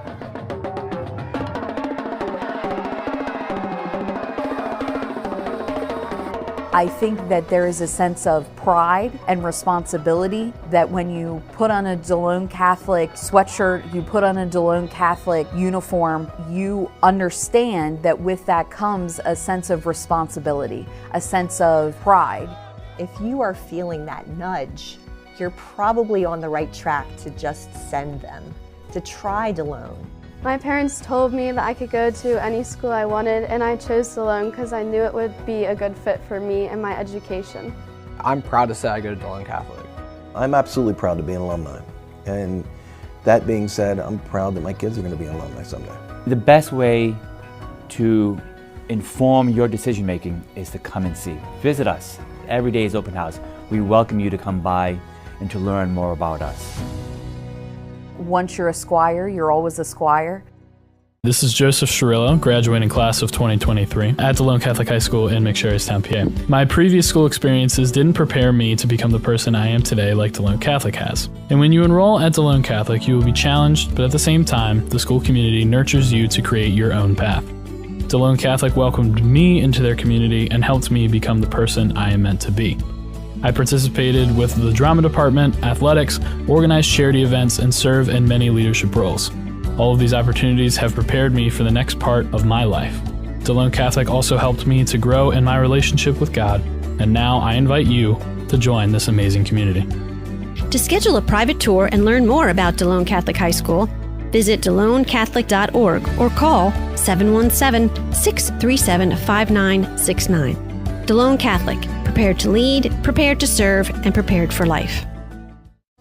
Join us at Delone Catholic High School's Fall Open House and Scholarship Competition this October. Meet our dedicated teachers, explore exciting extracurriculars, and meet current students. I think you don't really understand the gifts of this community until you're really immersed in it. Give your child the freedom to thrive in a welcoming, supportive environment. Above all else, our community supports each other. Learn more about the open house and reserve your spot for the scholarship competition at DeloneCatholic.org.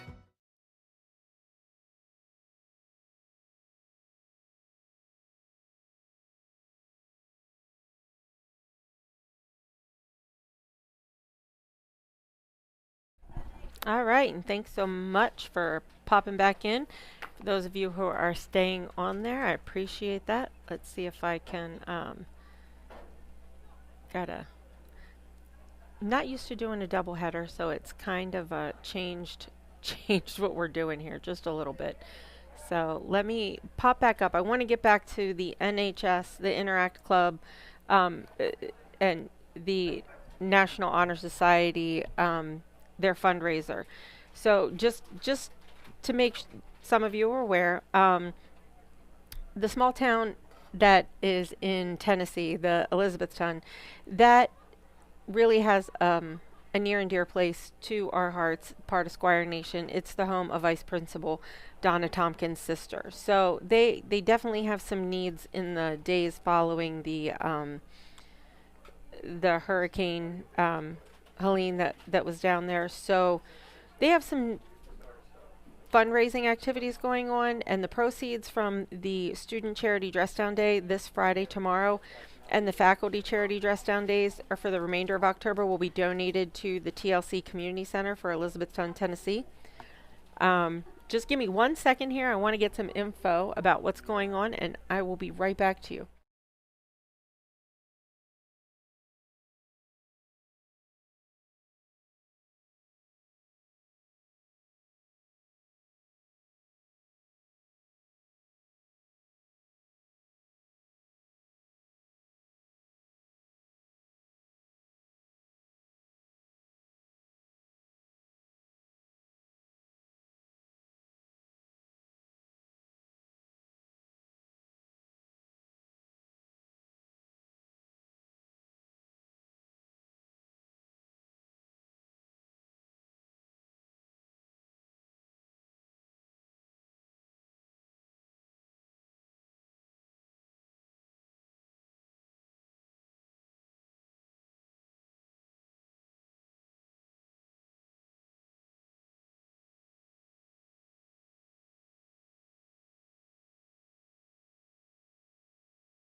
Okay, sorry about the silence. I was just getting the details for the program of events. So, just to confirm, we absolutely are going to live stream the JV game, but we are not going to do live commentary over the game. So, we will be bringing you that game with just probably some either PA coverage, whoever the PA announcer is, or we'll be doing some, we'll figure that out. But so you'll be able to watch it here, but we're not going to do commentary, and you will get to check out the JV action, but we will resume the live stream commentary with the varsity game. But again, back to Elizabethtown, Tennessee, those proceeds are going to the TLC Community Center. In addition to this, our student service organizations are inviting all members of the Delone Catholic community to make donations directly to TLC to help them provide needed supplies and services to those affected by the unprecedented flooding that's gone on there. So if you'd like more information or you'd like to directly donate to the TLC Community Center, please scan the QR code on the screen, and that'll take you right to that link information. The faculty and the staff are doing what they can to raise funds to go there. So we're asking all of Squire Nation to keep those affected by the flooding and the damage caused by the hurricane, be it in Tennessee or any of the other Elizabethtown, Tennessee, or any of the other affected areas, in your prayers. And if you'd like to donate specifically for Elizabethtown, you can do so here. We also have upcoming open house October 27th. We invite you to come and visit, to fall in love with Delone Catholic at the open house and scholarship competition on Sunday, October 27th. That'll take place from 1 to 3 p.m. Belonging to a community that wants you to be the best you can possibly be. That's that's what we're about here. And so if you'd like to join us, please RSVP today at DeloneCatholic.org/open house. You can scan that QR code and that'll take you there. Let us know you can join us and meet the teachers, meet the coaches, tour the campus with the student ambassador, learn exciting extracurricular opportunities. I believe Mr. Smith and I are going to be at open house for DCBN. He's shaking his head at me. There will be an activities fair, so you'll get to meet some of the other activities. Students can also participate in one of 2 scholarship competitions for the 8th grade. Current 8th graders, in which the winner will each earn a $1,000 scholarship, which is renewable for the next 4 years. A quiz bowl trivia competition is limited to the first 30 students who register, so if you haven't, please register. There is an essay competition. You're going to be given a writing prompt for the essay on site during the open house. Essays will be judged anonymously at a later date. Parents, you get to choose from a number of informational breakout sessions while students are competing. Remember to register for the scholarship competition when you RSVP. We really can't wait to meet you. Please, if you come, stop by, say hello to Bill and I. Check out our broadcasting equipment. We love showing that off, and we love, having the kids get excited about the opportunities. And we get to tell you about the Broadcast Now competition we're working on this year, and hopefully we will be working on it next year when your 8th graders are freshmen, and they can sign up and be a part of that.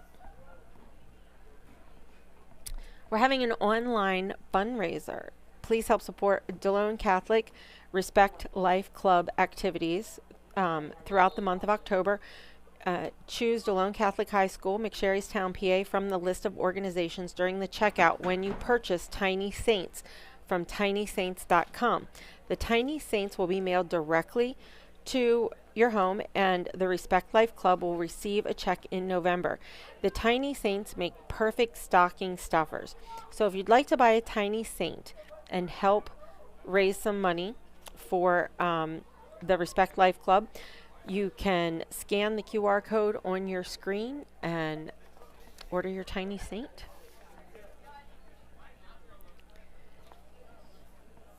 Delone Catholic's chapter of Rho Kappa National Social Studies Honor Society is honored to partner with Disabled American Veterans Field of Flags.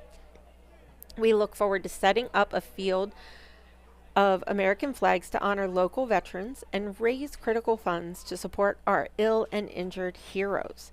The more funds raised, the more flags we're able to display. Each flag represents one veteran and our unwavering commitment to serving all veterans after they sacrifice so much for our country.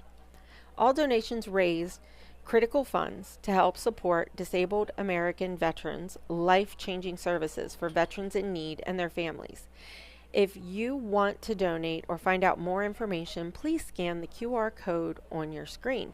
All the information that we're talking about now can be found on Delone's social media, on the website, or the My DCHS app under News. So please, if you're want more information and you don't want to scan the QR code, check out those other resources. They have wonderful details there about these things coming up. Senior kicker Nolan Cruz is dedicating his final season here at Delone Catholic to the cause of kicking childhood cancer with Alex's Lemonade Stand Foundation. He has a message that I'm going to read to you. This is from Nolan. I've been blessed to be an athlete and play sports my entire life, and I'm in relatively good health. Unfortunately, some kids like me never get the chance to experience the joys of athletics, or maybe they have, but had it unexpectedly taken away from them by sudden cancer diagnosis. As a senior this season, I want my athletic experience to be more than just about individual team goals and successes. I want to use my abilities to kick a football to fight against childhood cancer by raising funds for Alex's Lemonade Stand Foundation for childhood cancer. Please help me meet or even exceed my pledge goal while also creating awareness for this important life-changing cause. Nolan is asking Squire Nation to help him reach his fundraising goal. To do so, you can visit www.alexlemonade.org/2024/kicking childhood-cancer to pledge your support. You can also scan the QR code that will take you directly to that link. Just one second here. I want to check with my people to see what's going on.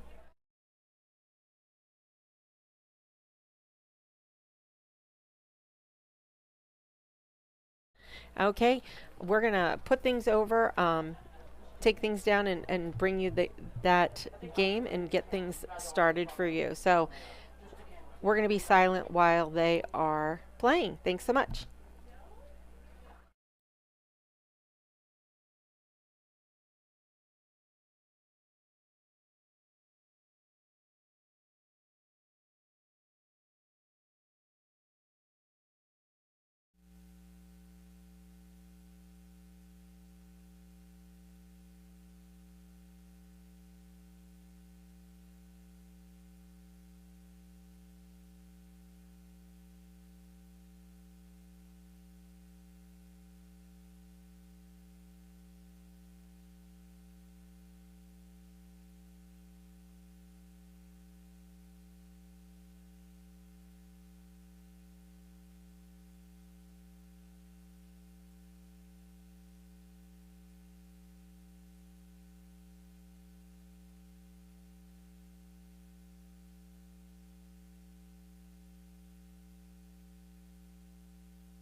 we going to talk during halftime?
Tennis and golf had stuff.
Okay, it's halftime here for the JV team. Delone is up 2-0. Want to take a moment to recognize and thank the staff and the families who are here helping. Mr. Rudolph, he's here often well beyond the time that, as athletic director, that is part of his job, but his daughter is over playing, tonight volleyball, but he's working, trying to get that game set up, trying to keep things over here. He's trying to be in multiple places at once. And, we really appreciate the effort that he and the other staff that are here, whether they are at the gate, whether like Mr. Smith, who's up here helping with this. It takes a lot of hands to make these things come together. And we thank Kathy for coming out and volunteering her time tonight. Earlier we had Matt Thomas, downstairs running the clock for field hockey. It's all hands on deck here at Delone, and we really appreciate those Squire Nation, whether it is family members, former alumni, coaches, staff, family, siblings, everybody who pitches in to make these events happen. We have our students like Luke here, who's here helping with us. He's an intern for DCBN this year, but we do really appreciate the time that they give and the effort they put into these events. Again, just a reminder, Nolan Krause's fundraiser with the Alex's Lemonade Stand Foundation. Also, the Squire Wire is, or the Squire magazine, in an effort to be better stewards of our Lord's creation and the resources entrusted us, Delone plans to share their biannual magazine, The Squire, with most of the school community through electronic media starting in the fall of 2024 edition. So if you have a subscription preference and you would like to go digital, help save a little bit of money, you can go scan the QR code or go to the website and click the link. It's a very long email or web address. That's why I'm not reading it. That way you don't miss an issue. So if you're choosing to still want to receive the paper edition, you can, I believe, sign up to do that. But otherwise, those will go out digitally in an effort to save some resources. Trying to watch the clock. We only have a few minutes here till we're back. Do want to have a reminder to the class of 2024. If you ordered a yearbook, they are available in the main office during school hours, so please make arrangements to pick those up or have someone pick those up. School store will be open in the Shepherd lobby Monday, October 7th from 4 to 5:30 and Friday, October 25th from 5 to 7. Please note the Squire store will not be open for the homecoming game. So if you're interested in picking something up there, you can do so using cash or check is accepted. And please note that the merchandise is different from what is available through the BSN 24/7 sideline store. Mrs. Knoll and Mrs. Sutphin have worked hard to revamp that store, and they've done a wonderful job. So stop by and check that out. Season passes, if you're interested in getting a gold pass, that is good for the gold pass takes you through fall, winter, and spring, but we are pretty much through the fall season now. You can go online, hit the QR code, and take advantage of getting a season pass. Families, you want to remember that Delone Catholic High School students are admitted free to regular season home games with their student ID or card.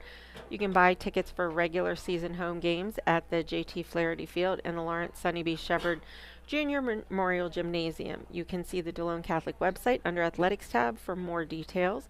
Debit and credit cards will also be accepted at concession stands with the exception of Friday night varsity football. If you're out here on the field, then that is going to be a cash transaction. This will allow being able to accept debit and credit cards inside is a way to help make a more convenient experience for our Squire fans and visitors. So we hope you take advantage of that. One last thing before we get back to the JV game, your fall sports programs, if you haven't gotten one yet, you can still get a digital or paper copy. They are the same price, $5. You can scan the QR code. I know if you're here at the football game, they have the QR code also down by the concession stand. So we're going to get back to the game. Thanks so much.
Congratulations to our JV Squires who came out triumphant 3-0 over the Littlestown Bolts. We are going to probably be getting ready to transition very quickly into the senior night festivities. So let me just see what else we have to let you know about. If there's anything, absolutely want to make sure that you check out the My DCHS app. All the things that we talk about on our live streams, you can find on the My DCHS app. It's really great. You can filter out the things you don't want and keep an eye on the things you do want. I know that a lot of the kids are telling me they love it for knowing what's going on for lunch that day. They happen to know that walking tacos are a favorite of mine somehow, and they let me know that Walking Taco Day is coming up. But you can also check out Facebook, Instagram, YouTube, X, formerly known as Twitter, and LinkedIn for more updates and regular details. We do want to make sure that you know about our upcoming live streams. Volleyball is coming up on October 7th. I was just informed that there are some internet issues in the gym. So I will be touching base with Kathy to let her know, make sure that we have internet on Monday, and the plan is to live stream with commentary the volleyball game, since we are unable to do senior night as it falls on October 10th with the girls soccer, their senior night. There will be a live stream of the girls volleyball game, even though it will not be us. It will be on the YouTube channel. It will be from the huddle.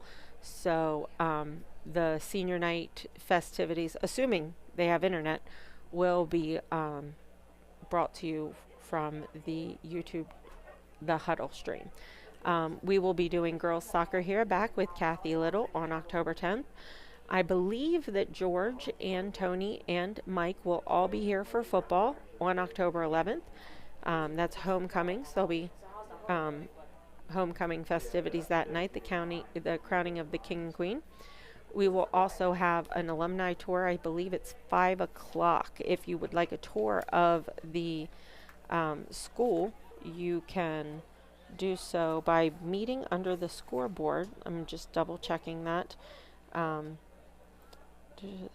Yes, the alumni and friends meet at the JT Flaherty Field scoreboard, and I believe Eric Lawrence is giving that tour.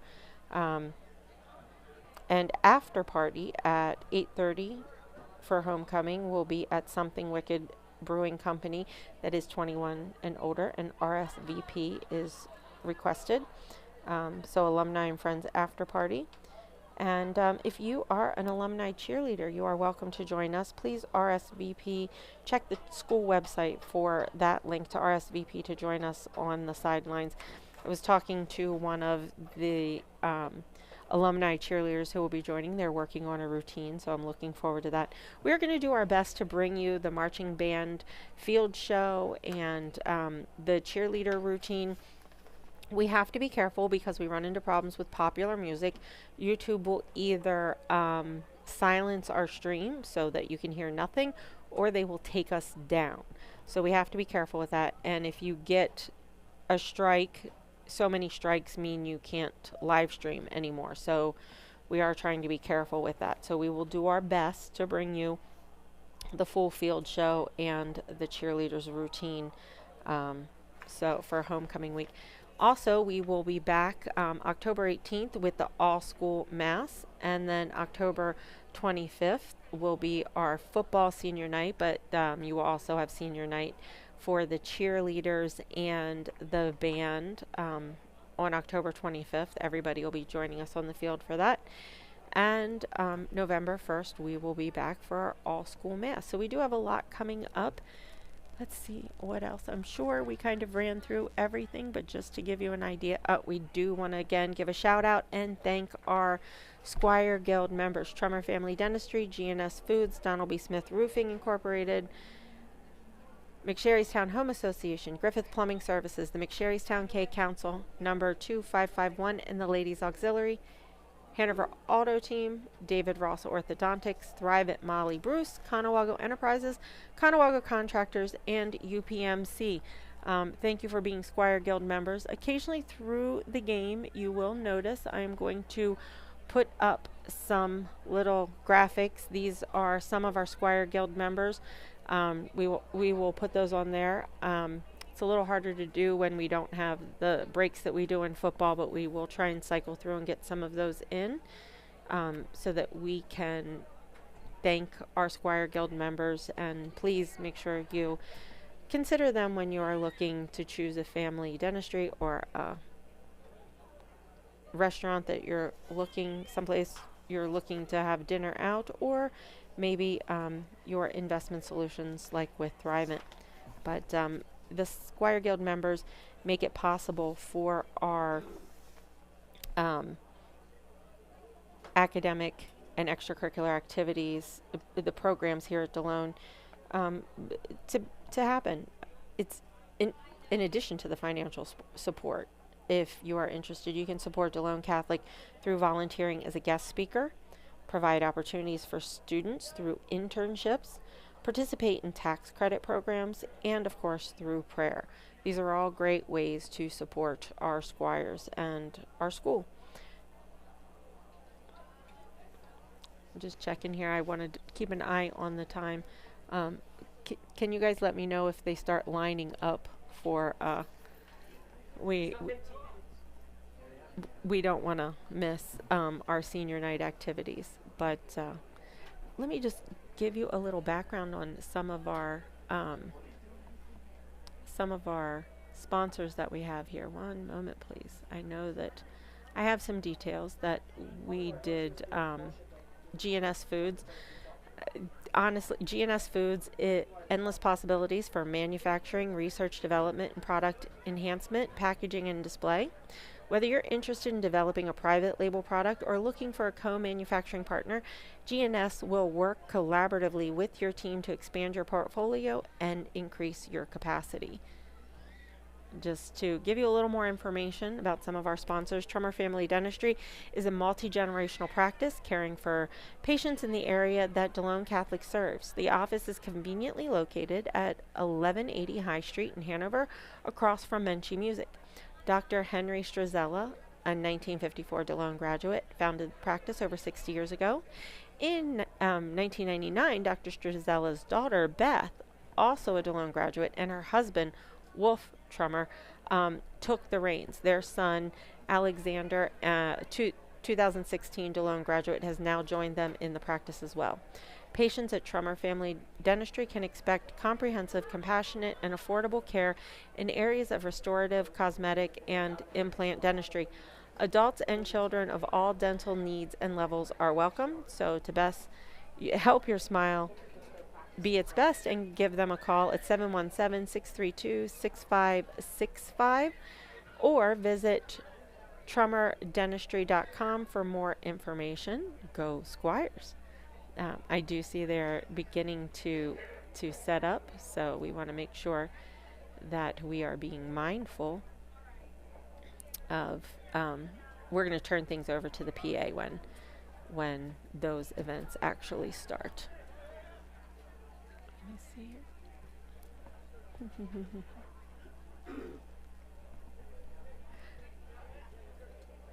Donald B. Smith is another one of our Squire Guild members, and some of you may know it's a local company founded in 1948. It remains a second-generation privately held company with ownership controlled by Doug Smith.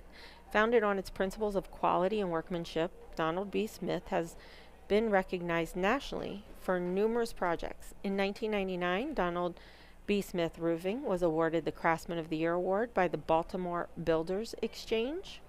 So please check them out if you are looking for a quality builder in the area.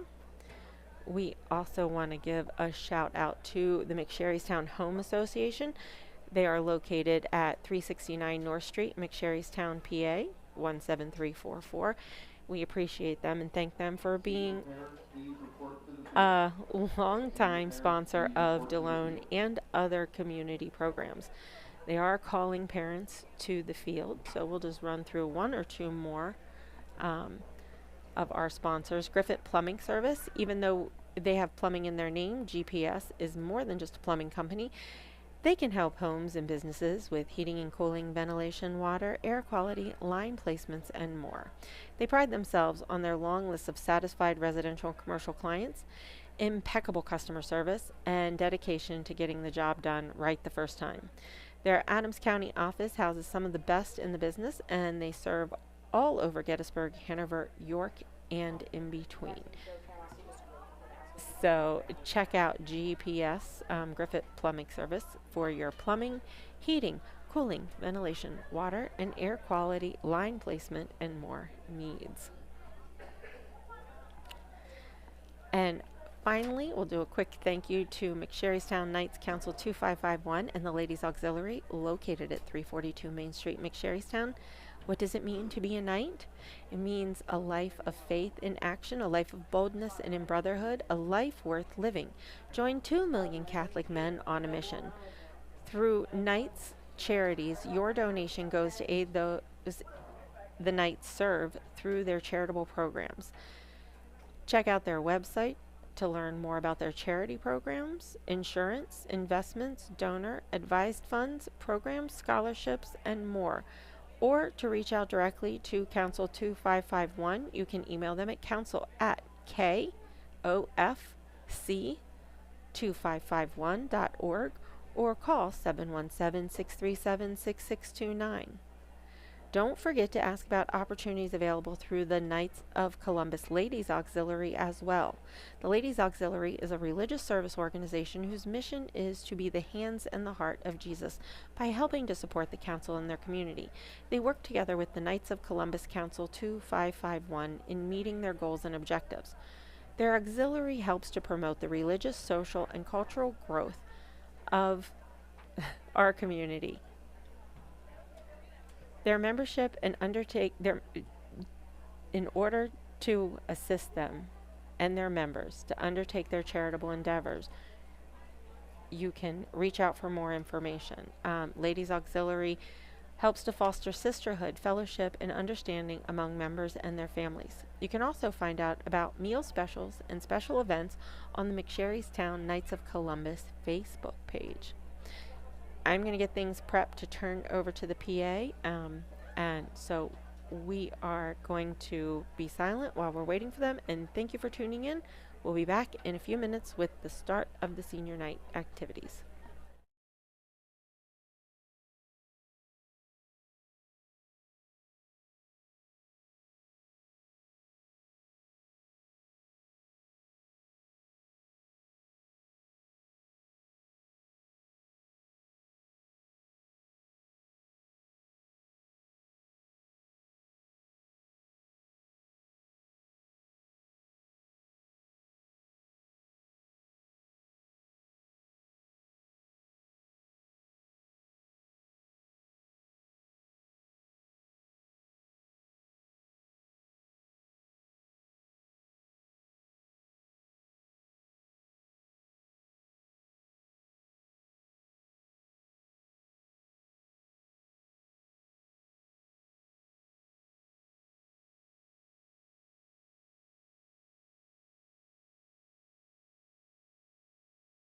On the campus of Delone Catholic High School for today's soccer contest between the Bolts of Littlestown and your Delone Catholic Squires.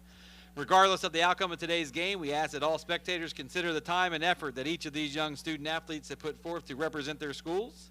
The purpose of this activity is to provide positive learning experiences and opportunities for personal growth for the student athletes, officials, and spectators. We ask that you assist in the promotion and achievement of good sportsmanship by taking responsibility and keeping this contest at a high level of fair, clean, and wholesome competition. Any spectator by their actions or behavior interfering with the contest will be removed from the stadium. Thank you in advance for your cooperation. In case of an emergency, please use either Delone Avenue exit or the South Street exits in the direction of the school building. In the event of the sudden cardiac arrest, the closest AED can be found on the sideline with the Delone Catholic athletic trainer. Spectators in need of assistance, please see any school official immediately. Tonight we'll be honoring our senior soccer players, and so as soon as they're in position, we will recognize these young men. I got a job for you. Are you going to be up here all night? I think we're leaving. No, you can't leave.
To our stadium field as we honor our senior players and their parents.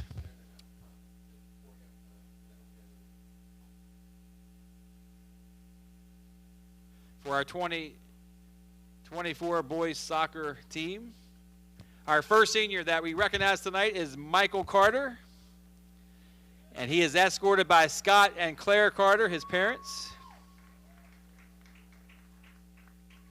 He has played 4 years of high school soccer, 10 years total. Michael's plans include pursuing a career in marketing and business, as well as playing soccer on the professional level. His favorite class is Reverend Rudolph's sport management class.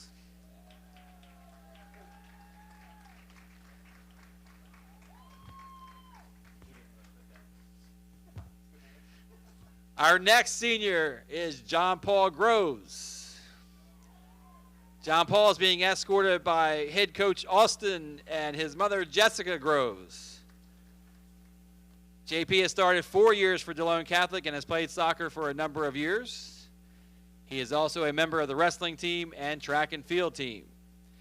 He is a member of the Rho Kappa, the Interact Club, and Yearbook Committee.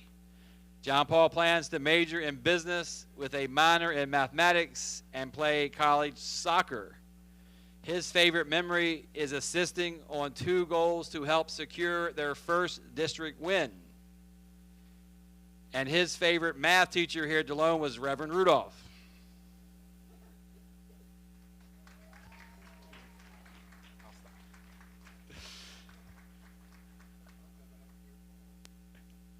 Our next senior is Vladimir Koich.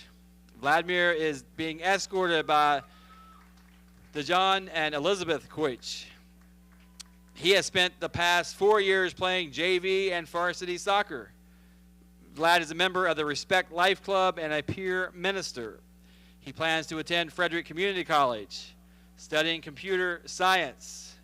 Vlad's favorite memory is witnessing Angelo win the district game with a free kick. Vlad would like to thank his coaches for pushing him to be his very best, his teammates for building him up all 4 years of practice, and his parents for being there for him every step of the way.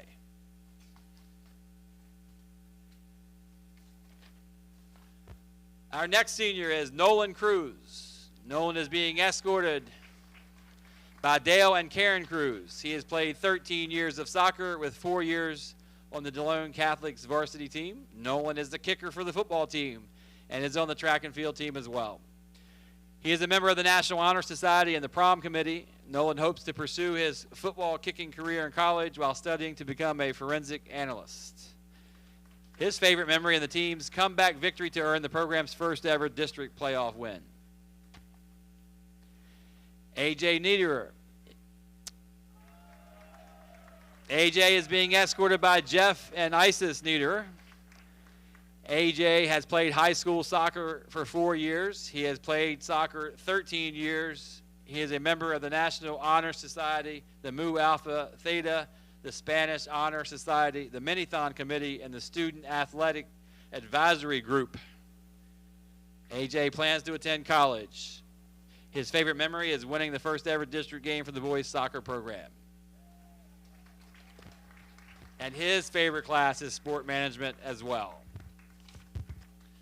Angelo Salazar. Angelo is escorted by Gino and Sarah Salazar. He has played high school soccer for 4 years, 14 years overall. Angelo is a member of the Rho Kappa, the Interact Club, and the Athletic Advisory Board. He plans on pursuing a degree in the field of psychology and continue to play soccer in college. Angelo would like to give a huge shout out to Coach Dan and to his parents for always being there and supporting him since he was a kid. He wouldn't be the player he was today if it weren't for you guys.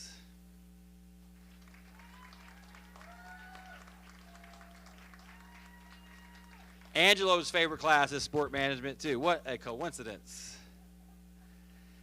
Ethan Sevenson. Ethan is escorted by Carrie and James Sevenson. He has spent 3 years on the Delone Catholic soccer team. He has played soccer for 15 years. Ethan intends to return to Sweden to play professional soccer in Umeå. Ethan Sevenson. And you guessed it, his favorite class, sport management. Let's get it up for our seniors of our boys soccer team and their parents and coaches. And we'll look forward to all their future successes and thank them for their efforts here at Delone Catholic. We will now prepare for our starting lineups after a team picture here. We'll get in position at midfield for our starting lineups.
Good evening once again, everyone. Welcome to DCBN's coverage of YAIAA Division III boys soccer between the Littlestown Thunderbolts and our Delone Catholic High School Squires. We were just introduced to our seniors from Delone Catholic, and we wish them all the best. And again, one highlight I want to mention, and Bill, if you could move the camera, the Eagle Project by J.P. Groves over there, the cross that's lit up in the corner of the field there, closest to the school. There you go. Just want to highlight that. JP did that for his Eagle Scout project. We congratulate him on that and his parents as well. So the captains are now meeting with the officials. And a lot of times people wonder, what do they actually talk about? Well, having ref soccer for many years, I can tell you what they talk about. They're going to introduce themselves. They're going to identify field markings because this is, a football field now playing on a soccer for the yellow markings. They're going to read the sportsmanship statement, which is required of all officials before every contest. And they're going to do the coin toss to see who gets the first touch, as well as defending which side they want to defend. That reminds me, I want to get one of those coins that has the sportsmanship message on it. That way I'll be able to I would handwrite mine and laminate it and put it in my pocket. So they actually have a coin now with it? I've seen that's wonderful. Football refs with a coin. That's wonderful. So as we head into tonight's match, there is the coin tossed. Again, they identified the head coach of Delone Catholic as Austin Groves and his assistant Daniel Gervais Jr. The head coach for Littlestown is Brett Powell. He has 2 assistant coaches, Kevin Smeek and Andre Denault. Coming into tonight's contest, Delone Catholic sits at 4-2-1, 4 wins, 2 losses, 1 tie in the YAI Division III with an overall record of 4-5-2. Littlestown comes into this contest with a YAIAA record of 1 win and 8 losses, overall 2 wins and 12 losses. Some nice wins for Delone Catholic. A win over Littlestown the last time they played them, 3-0, September 10th, and a good win at Fairfield, 4-1. Tough losses for Delone. A 2-1 loss to Biggerville, league-leading Biggerville, if I may add, and a 3-2 loss to Dover. 2 overtime loss to Bermudian was a tough loss for Littlestown, as well as a 2-1 loss to York Country Day and a 4-2 loss to Fairfield. So what's happening now is that the officials will lead the teams out to the center circle, and your PA announcer will then have your starting lineups. And all the other players will stay on the sideline for the player introductions.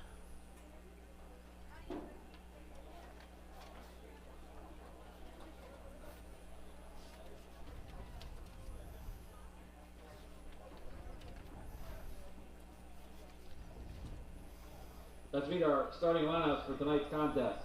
For Littlestown, the goalkeeper, John Lehigh, number 1. Number 2, Dylan Smith. Number 3, Carter Owings. Number 4, Nick Albert. Number 7, Gavin Lee. Number 8, Victor Guzman. Number 13, Kyle Kaufman.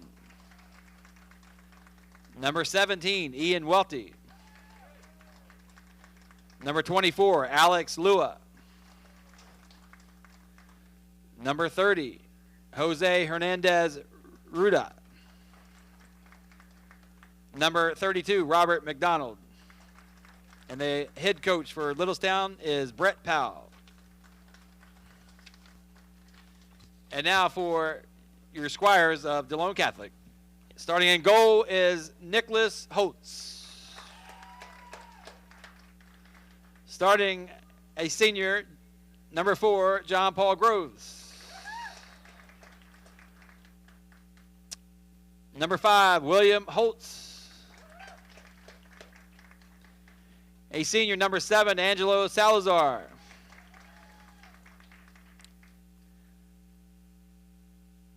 A senior, number 10, Michael Carter. A junior, number 19, DaCosta Weibel. A senior, number 24, AJ Niederer. A senior, number 39, Ethan Sevenson. Number 53, Isaac Rasher. And number 64, a senior, Vladimir Koich. And also, last but not least, a senior, number 9, Nolan Cruz. We also like to recognize Littlestown seniors. Give a wave of a hand if you're a senior on the Littlestown roster. We wish you luck as well in your future endeavors. And now let's all please stand and prepare for our national anthem. Thanks.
Okay, folks, we're ready for kickoff here. Again, this is a YAIA Division III soccer match between Littlestown Thunderbolts and Delone Catholic Squires. We just had our senior recognition and our starting lineups. The officials have checked the nets again after the JV match and make sure everything's ready to go. And it looks like Littlestown's going to be set for the kickoff. The kickoff, the player can cross that line to kick off. The Squires must stay on their half. Littlestown must stay on their half for the center kickoff. And right away we should have an official moving this player from Delone back, but he hasn't seen it happen yet. You see us over the line. Cannot be on the line, and he moved too soon, but it wasn't caught by the officials. Long pass sent down by Littlestown. And Nicholas Holtz has that, and will send that to a teammate probably out to the wing area, the side area of the field. He decides to send it to the middle. Very unusual. A lot of times you don't want to send it to the middle. You want to send it to the side, then work side, middle side, as we mentioned earlier in the hockey game. We had Hanover and Delone Catholic in hockey. We had a JV match here earlier, and our Squires from Delone Catholic won that JV match 3-0, so congratulations to them. As the Squires control the ball and work in their, you're going to see a lot of what we call triangle passing in soccer. And if the overhead view of with the camera can widen out, you'll be able to see. Oh, it's a nice save. You can go out of bounds as long as the ball is inbounds. You can go out of bounds to play it. That's a nice play by number 5, Will Holtz. Out of bounds on one team, comes in with a throw-in by the opponent. 2 hands must be on the ground. 2 hands must be on the ball on the release of the throw-in. So 2 + 2 equals a good throw-in. And another throw-in here for the Squires. Last touch by Thunderbolts. And we're going to get a different player to throw it in so they can get to their offensive positions. And number 4 is going to throw that in. And that is J.P. Groves. Yeah. Yep, you can jump in with names there, Bill. You know these guys better than I do. I'm just trying to I actually recognize a lot of them, so I can go by face and not have to go by number. Studying the roster, it's so much, but then everything happens so quick. And we got another throw in here for the Squires.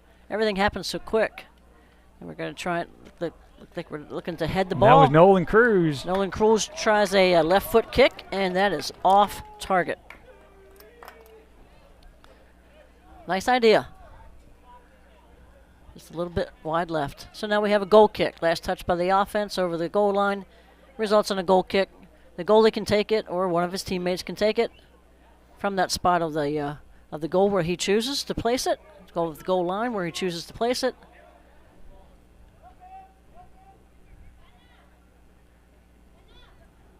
That's a nice field up, nice pass up the field. And now they're going to try and work a little triangle there with the 3 offensive players closest to the ball. And that's a pass ahead. We talked earlier about field hockey not having an offsides rule. Soccer does. Angelo's getting down there. Yeah, collects the ball. He's going to try and use the defender there to see if the defender hits it out. They can get a corner kick, but it stayed in. Will Holtz to J.P. Groves. Long shot. Another long shot. That's a nice one. Good save.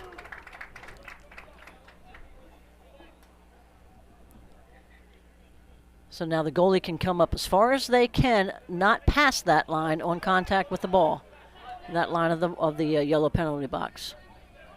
And you can pick up that yellow nicely on the camera here. Yeah, that's much better than the orange of the field hockey. The field hockey. The field hockey was a little challenging. That's a nice cross. Too far though. So that'll result in a throw-in for Littlestown. Again, must be out of bounds. Can touch the line, cannot cross the line. That's a nice, sort of a semi-bicycle kick there by 24 for Littlestown. Alex Lua. And 64 has your throw-in. That's a nice throw-in leading towards the goal. And that's one of your seniors, Vladimir Koch. Salazar's having a nice defensive effort. And that's out of bounds, off of white, throw-in for the Squires.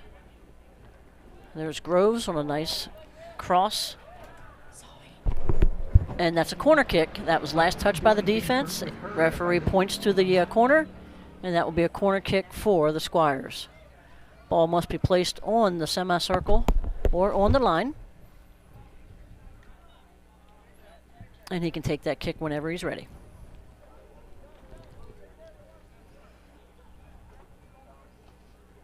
Nice left foot, nice boot, coming the whole way across.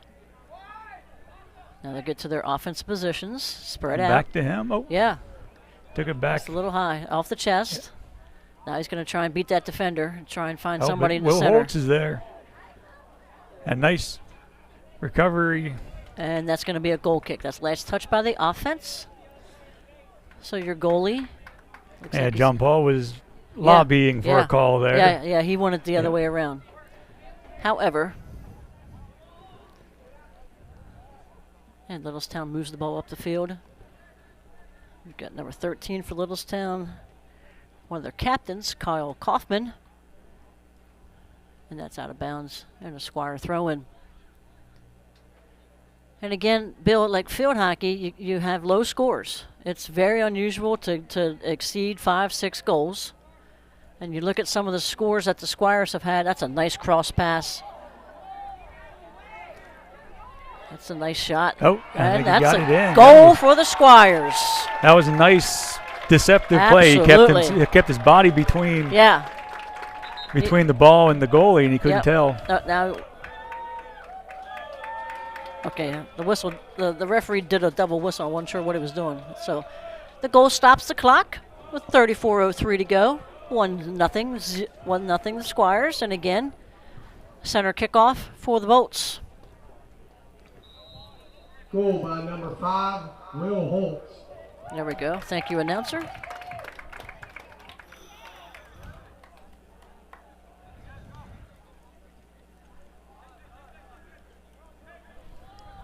Yeah, he seemed as if he was going to look to pass it out, Bill, and then he just sent it right back in. Yeah, that was nice. It was good thinking. Yeah. And it's all about footwork. Great job. Control that ball. It's Will Holtz again. Now, use the defender and have the defender pass it out. The reason the defender passes it out there, Bill, is they want to give their teammates time to get down and set up. There's a reset there. Yeah, yep. Give their teammates time to get down and set up so the defender would. It's not uncommon that you say, well, why did he intentionally try and kick it out? That's why. He wants to kick it out, give his teammates time to set up. Nice long throw in coming in. A header missed by Nolan Cruz. Good footwork here by Michael Carter, senior. Nolan Cruz, senior as well. And another throw in on the far side for the Squires there at midfield. That's A.J. Nieder. Yep, another senior. And that's into Groves. Oh, that's another high kick. Very nice high kick, left-footed. Corner kick for the Squires. Last touch by the defense.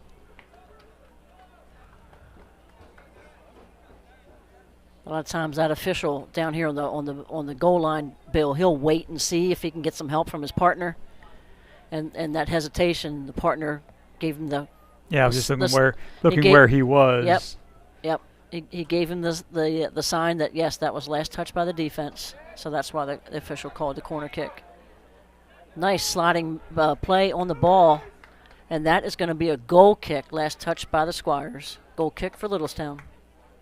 Coming out. So we have a 1-0 score, 31:58 to go in this first half. We have 2 40-minute halves in high school soccer.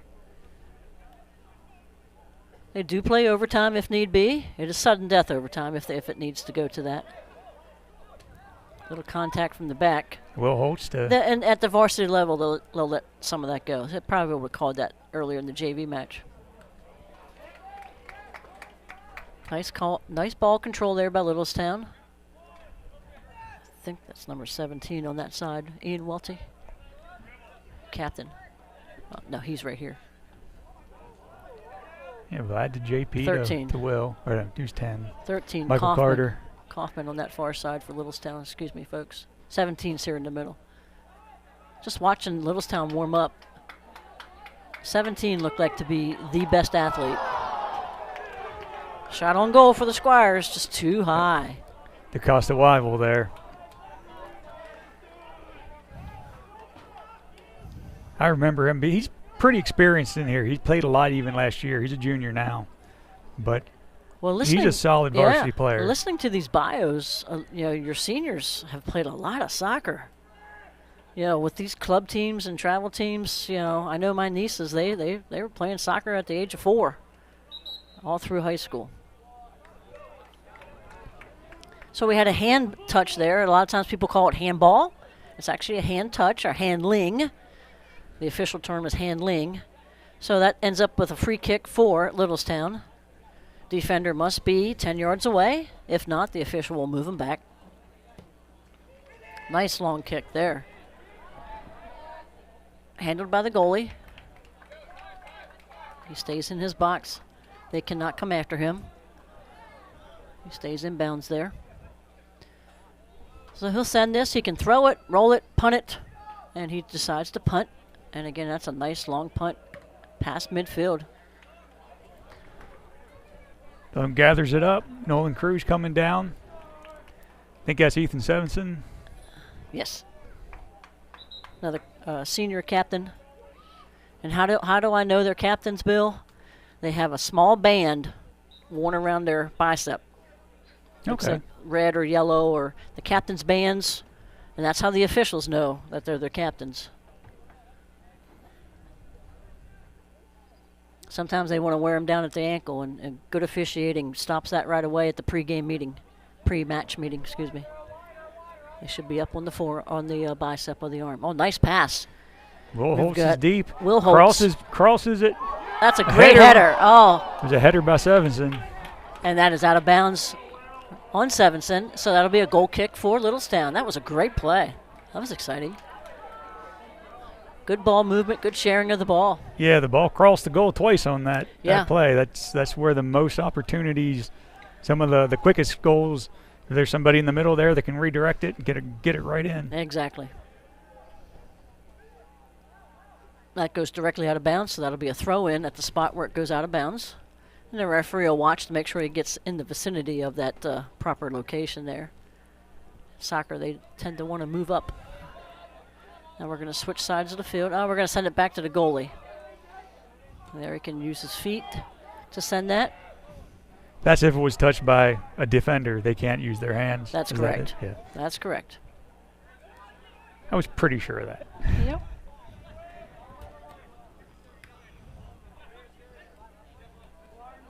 Like coach with a good center pass. Very nice pass. Mm-hmm. Gets it back. There's Holtz. Salazar. Back to Groves. JP. And you see going over to Cruz. You see Sevison making a run for it there down the center. I'm sure your cameras picked that up there. That's a nice move around the defenders. Another center. Another header. Just off the wrong direction. They maintain possession. Center it. And the Littlestown defenders are there. And he settles that ball down nicely. It's Isaac Rasher, sophomore. Yeah, got to push in the back. Push in the back from 13 white, so there'll be a free kick here for the Squires. He's positioning himself at the spot where he thinks they could play it from. If they want to, they can move it back. They cannot move it forward from the position that the official took to spot that foul. Okay.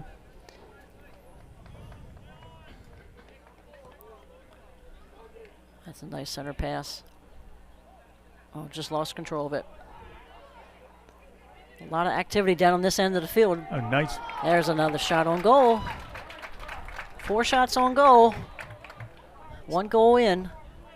So we're keeping this goalie pretty busy here. That goalie is John Lehigh. He's a sophomore for Littlestown. Now we're going to go side, middle, side here, I think. There's Holtz. There's, oh, nice. He tried to get his teammate there in the middle. He tried to get Sevison out of bounds. We got a throw in. Now over to Salazar. Yep, over to Angelo. And the goalie picks up. And again, the goalie can roll it, throw it, punt it. Cannot leave that box. Must stay behind that line or right at that line on contact. That's a little bit of a hold. Yep, you can see the official. That's a hold on the Squires. Obvious foul. Yeah, there was no real doubt about that. He would not let him get to the spot where he wanted to go to play that ball. So that's a simple call for the official. And you notice the back official coming up to spot the foul, telling him exactly where to place the ball. That's good officiating. Now the far official away from us, closest to the goal, he's watching for offsides. Offsides, yep. Actually, I feel like we should have Ryan's dad, or Luke's dad, Ryan, here. He's a soccer official as well.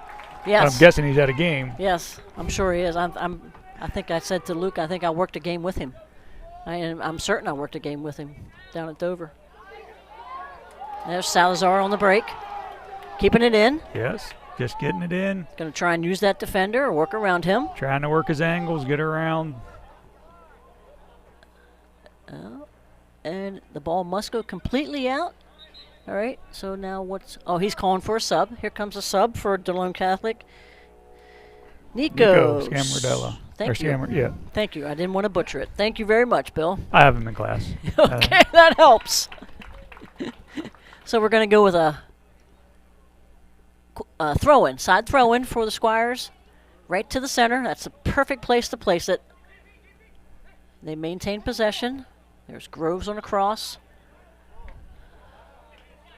And we'll try he collects it back. Yep.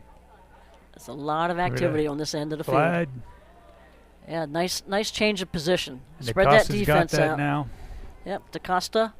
Wivel? Am I right? Weivel? Yep. Okay, Weivel. Or at least that's what I called him last year in class. And he didn't give he you any. Didn't correct me. Yeah, and then usually won't. We're going to throw in by Niederer on that far side. Again, 2 hands must be on the ball and release, 2 feet on the ground. Cannot step into the field to play until after the ball is released. And we got a nice ball. That's Michael Carter. Yep, there's a captain. That's a nice cross. Nico. Yeah. He scored There we go. There's a goal. Stop the clock. And the goal scored by number 4? No, that was... No. The fans are going wild. 10, that was number Michael 10. Carter.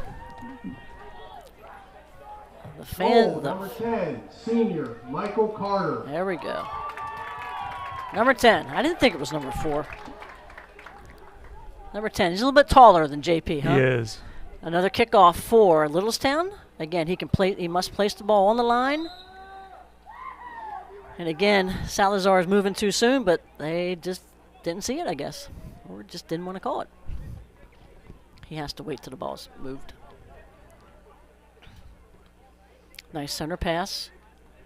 Again, I saw 17 warming up, and he really impressed me for Littlestown. Ian Welty, he's a captain.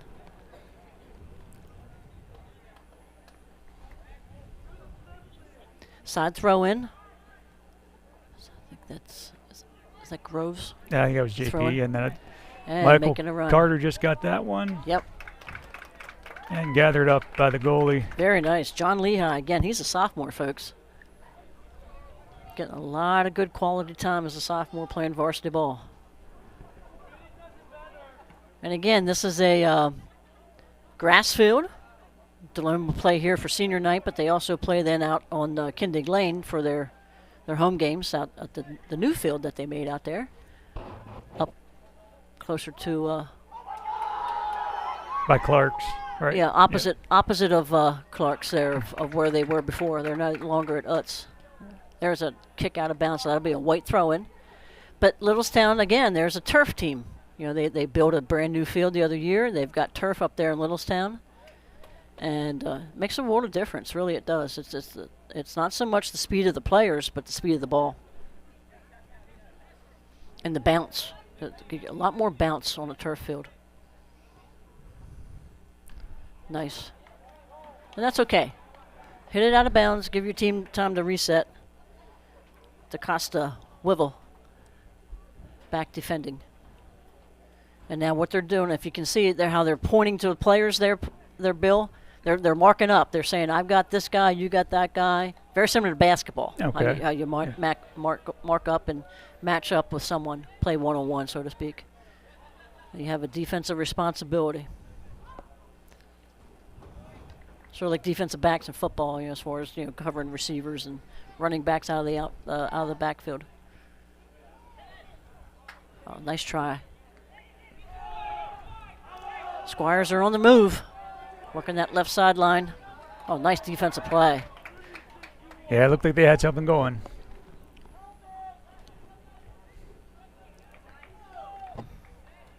That earlier defensive play by Littlestown was another captain, Victor Guzman, senior. Oh, no, he's a sophomore. So what does that tell you?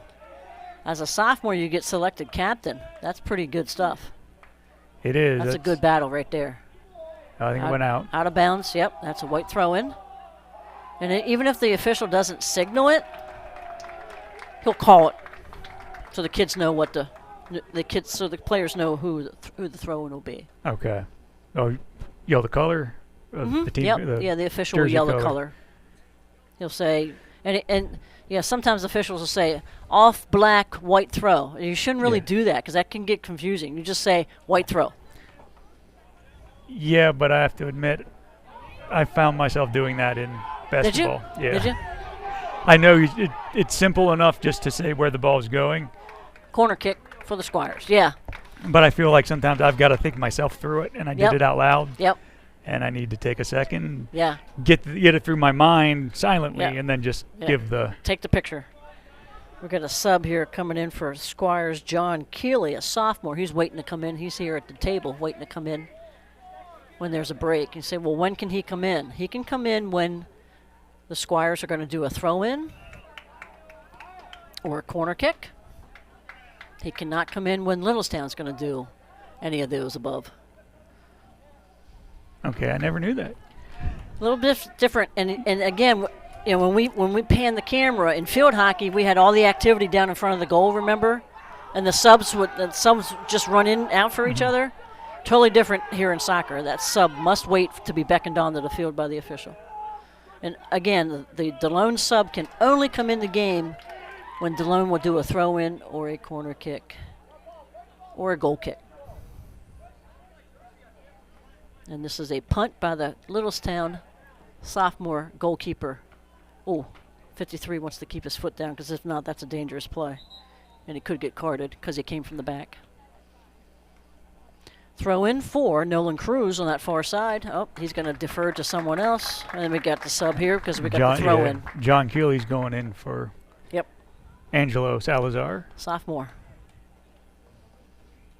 Oh, that probably slipped right out of his hands. He cannot play it till somebody else does. He wanted to, but then he realized. It, but yes, he realized after 15 years of playing soccer, I can't do that. Yeah, you have to. When that throw in, somebody else has to play it from either team before he can play it again. Nice, another shot on goal. That's 6 shots on goal for the Squires in this first half.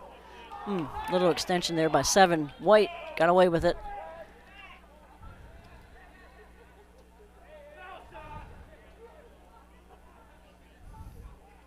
Oh, nice hustle over there.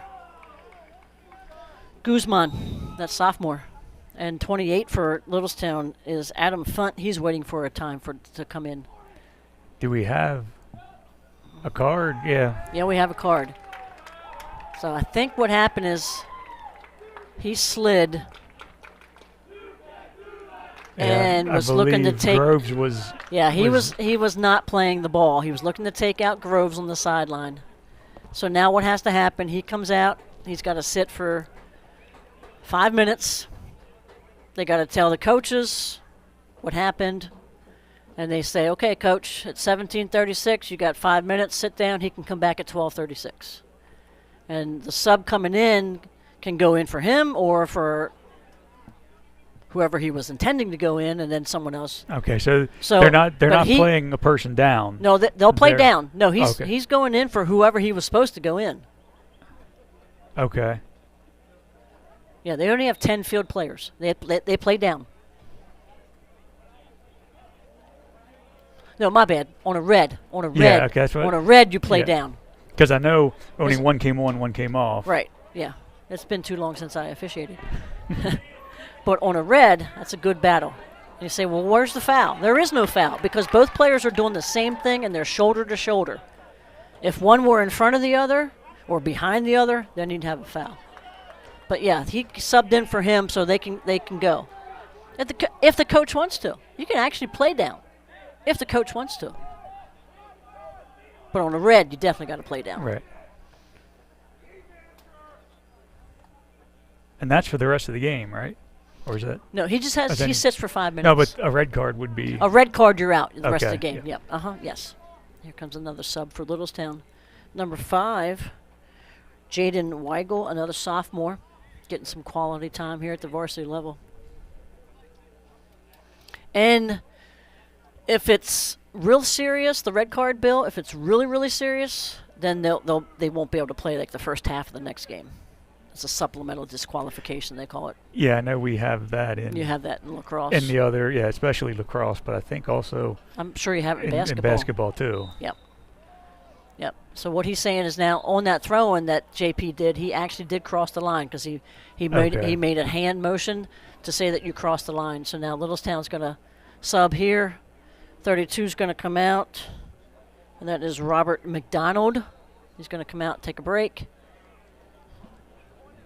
And we've got a white throw-in. Nice step in by Nolan. Good ball movement. Send it. I thought he might send it over to the open player on this far side. Yeah, Nico was over there open. Just a little bit I've seen with him in the JV game, he seems to have a knack for finding open space. And he can put it in. He had at least 2 of the goals for the JV game today too. Yes, exactly. Oh, that's a nice look. That's out of bounds, off of white, so we've got a Squire throw in on the sideline.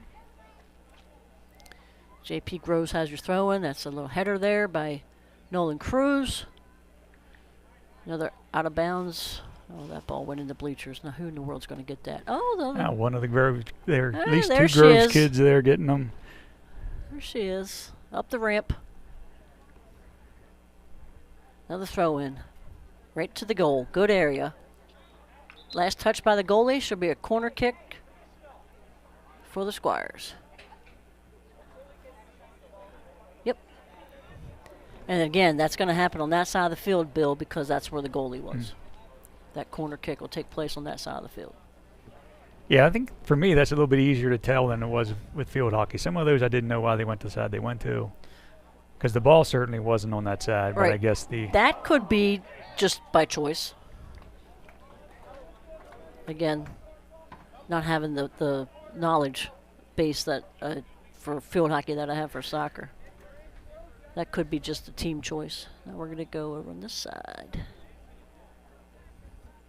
Yeah, that was headed out by Littlestown. Yep, so last touch by Littlestown. And it was on this half the goal. So we've got it. So you have your official watching to make sure it stays in bounds and it's played properly and no offsides after the first touch. And your back official is watching for fouls in the box. Good nice save. Wow.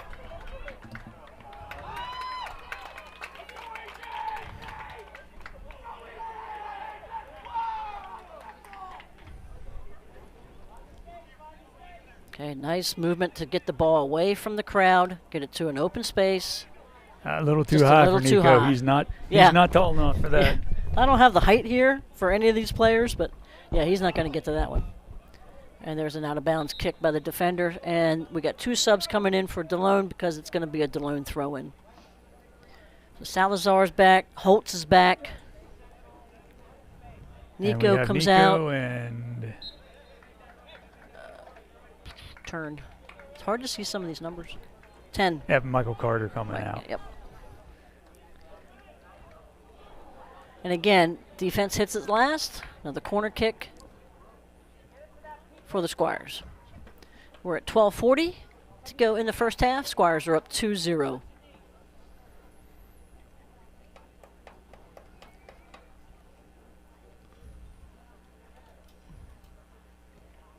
Sends it in.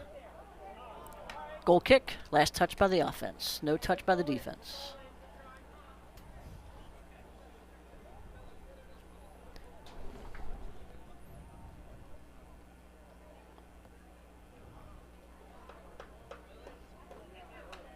So thanks for tuning in, folks. This has been a fun night. We've had field hockey earlier today.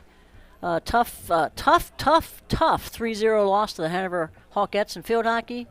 We've had JV boys soccer, a 3-0 win for the Squires, and now we have the varsity Squires up here, 2-0. Oh, nice. Ethan going in. Nice pass by John Keeley. And Angelo with the shot, just off the post. Off the post, after off that goalie, off the goalie's hand and then off the post. I got a hand on it and it still hit the post. Yeah. And what do we got here? Should be a throw-in for White.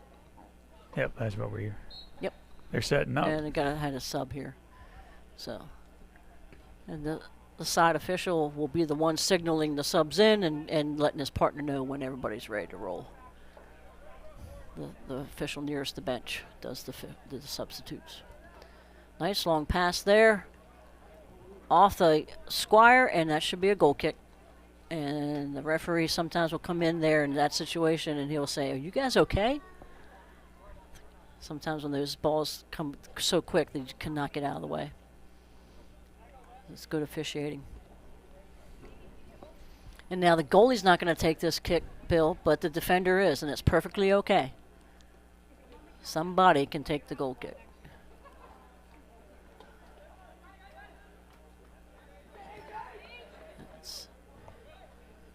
Nieder there. To Holtz. Holtz is surrounded. He had 4 players around him. Good ball skills. You got 2 on you, so you know somebody's open.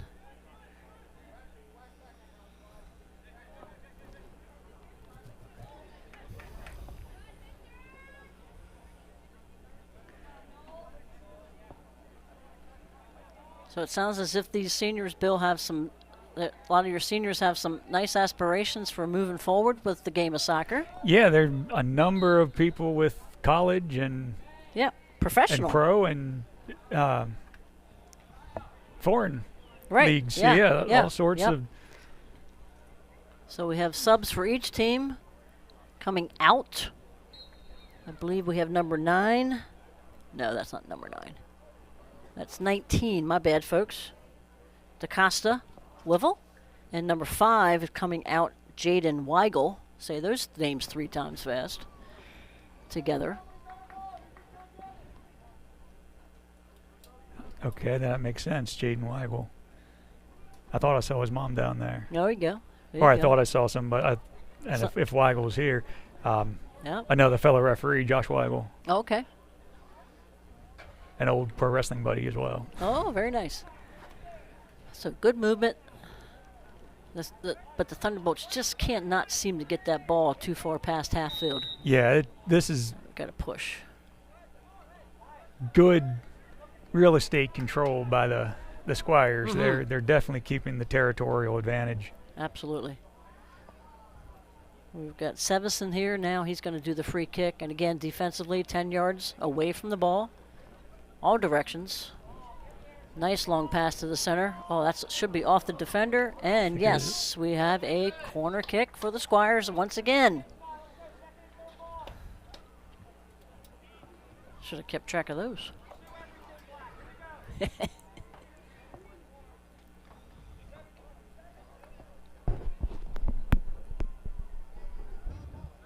Eight minutes to go here in this first half with the Squires up 2-0. Nice center pass. Ethan keeps the ball over Nolan. Offsides. So the offensive player was ahead of one of the defenders on contact, and the official will put the hands to the waist. But now you'll notice both officials have their hand up, and they'll keep their hand up till the first touch, and they can put their hand down after the first touch. It's to indicate that the offsides call was made, and they keep their hand up till the ball is played. Okay. I mean, I know just from doing the sports I do now, knowing some of the mechanics of the refs would have helped me coaching and even playing. Sure. Yep. Nice throw in. Knowing who's looking for what, knowing what signals they're doing to to communicate with each other. Yep.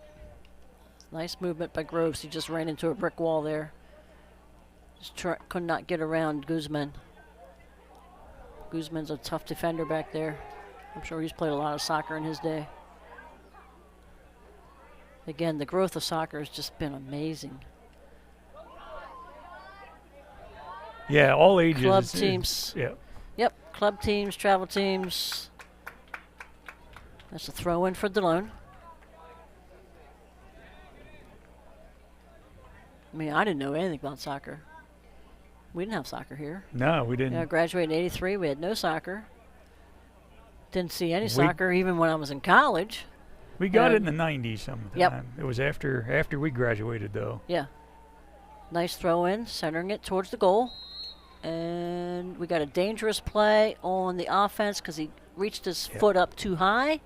So the referee puts both arms out to indicate dangerous play. And we have a free kick for the white team from the spot of the foul. I mean, when I started teaching PE in Carroll County, the kids had to tell me what to do for soccer. I mean, yeah, I had a curriculum guide and all, but I learned so much from my students who were, playing soccer. And probably starting really early. Oh, yeah.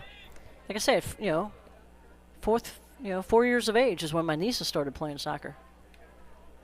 So again, you heard these seniors, 14 playing. years, 13 years, Yep, 15 and they're only years. 17. And wait, I'm doing the math. I'm like, my gosh, you're only 17 years old. You've been playing soccer for 15 years. But that's that's just the growth of the game.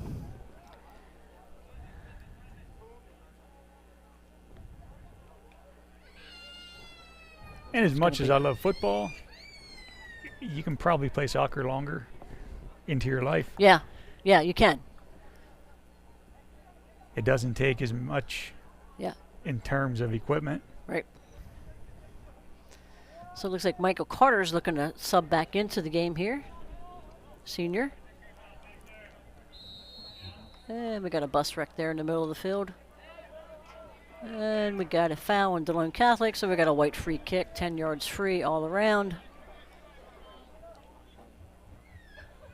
And you see everybody getting to their defensive positions for the Squires, and the offensive players getting where they need to be, and the far official looking for offsides. Oh, there's a shot on goal, and that is a score for the Littlestown Thunderbolts. And let's see our number here. Number 13, I believe. Captain Kyle Kaufman with a score off of that free hit. Sub in for Delone. And shot on goal. Goal. 13. So we are at 2-1 with 4:20 to go in the first half. And Delone Catholic will restart with a kickoff from the center line. Goal by 13, Kyle Kaufman. Very nice play. Carter gathers it in. Yep. Switching the side. I think he was looking to switch the sides of the field. Now he's going to try and. Oh, there he is. He's trying to find Sevenson. That's a good takeaway. There's Guzman again. That's that sophomore captain.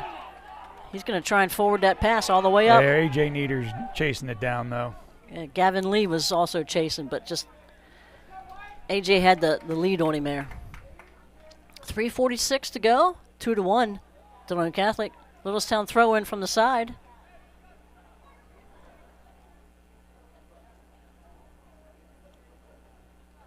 And again, he's looking to use the defender to try and get a corner kick, but he didn't hit it hard enough, or it would have gone out of bounds. The Squires counter. They're on the attack now, crossing half field. I think that's Nolan. Yep. Nolan Cruz, and he sends that all the way down, hoping that Salazar can possibly catch up to it. And that's going to be a goal kick. Last touch by Salazar. And a sub. Number Groves is 4 back coming in. in, JP Groves. And coming out, can you see the number? Not yet. Oh, it's Ethan. Tell by the hair. 39, taking a break. Ethan Sevenson, captain, senior. Free kick for the Squires. JP's going to line it up.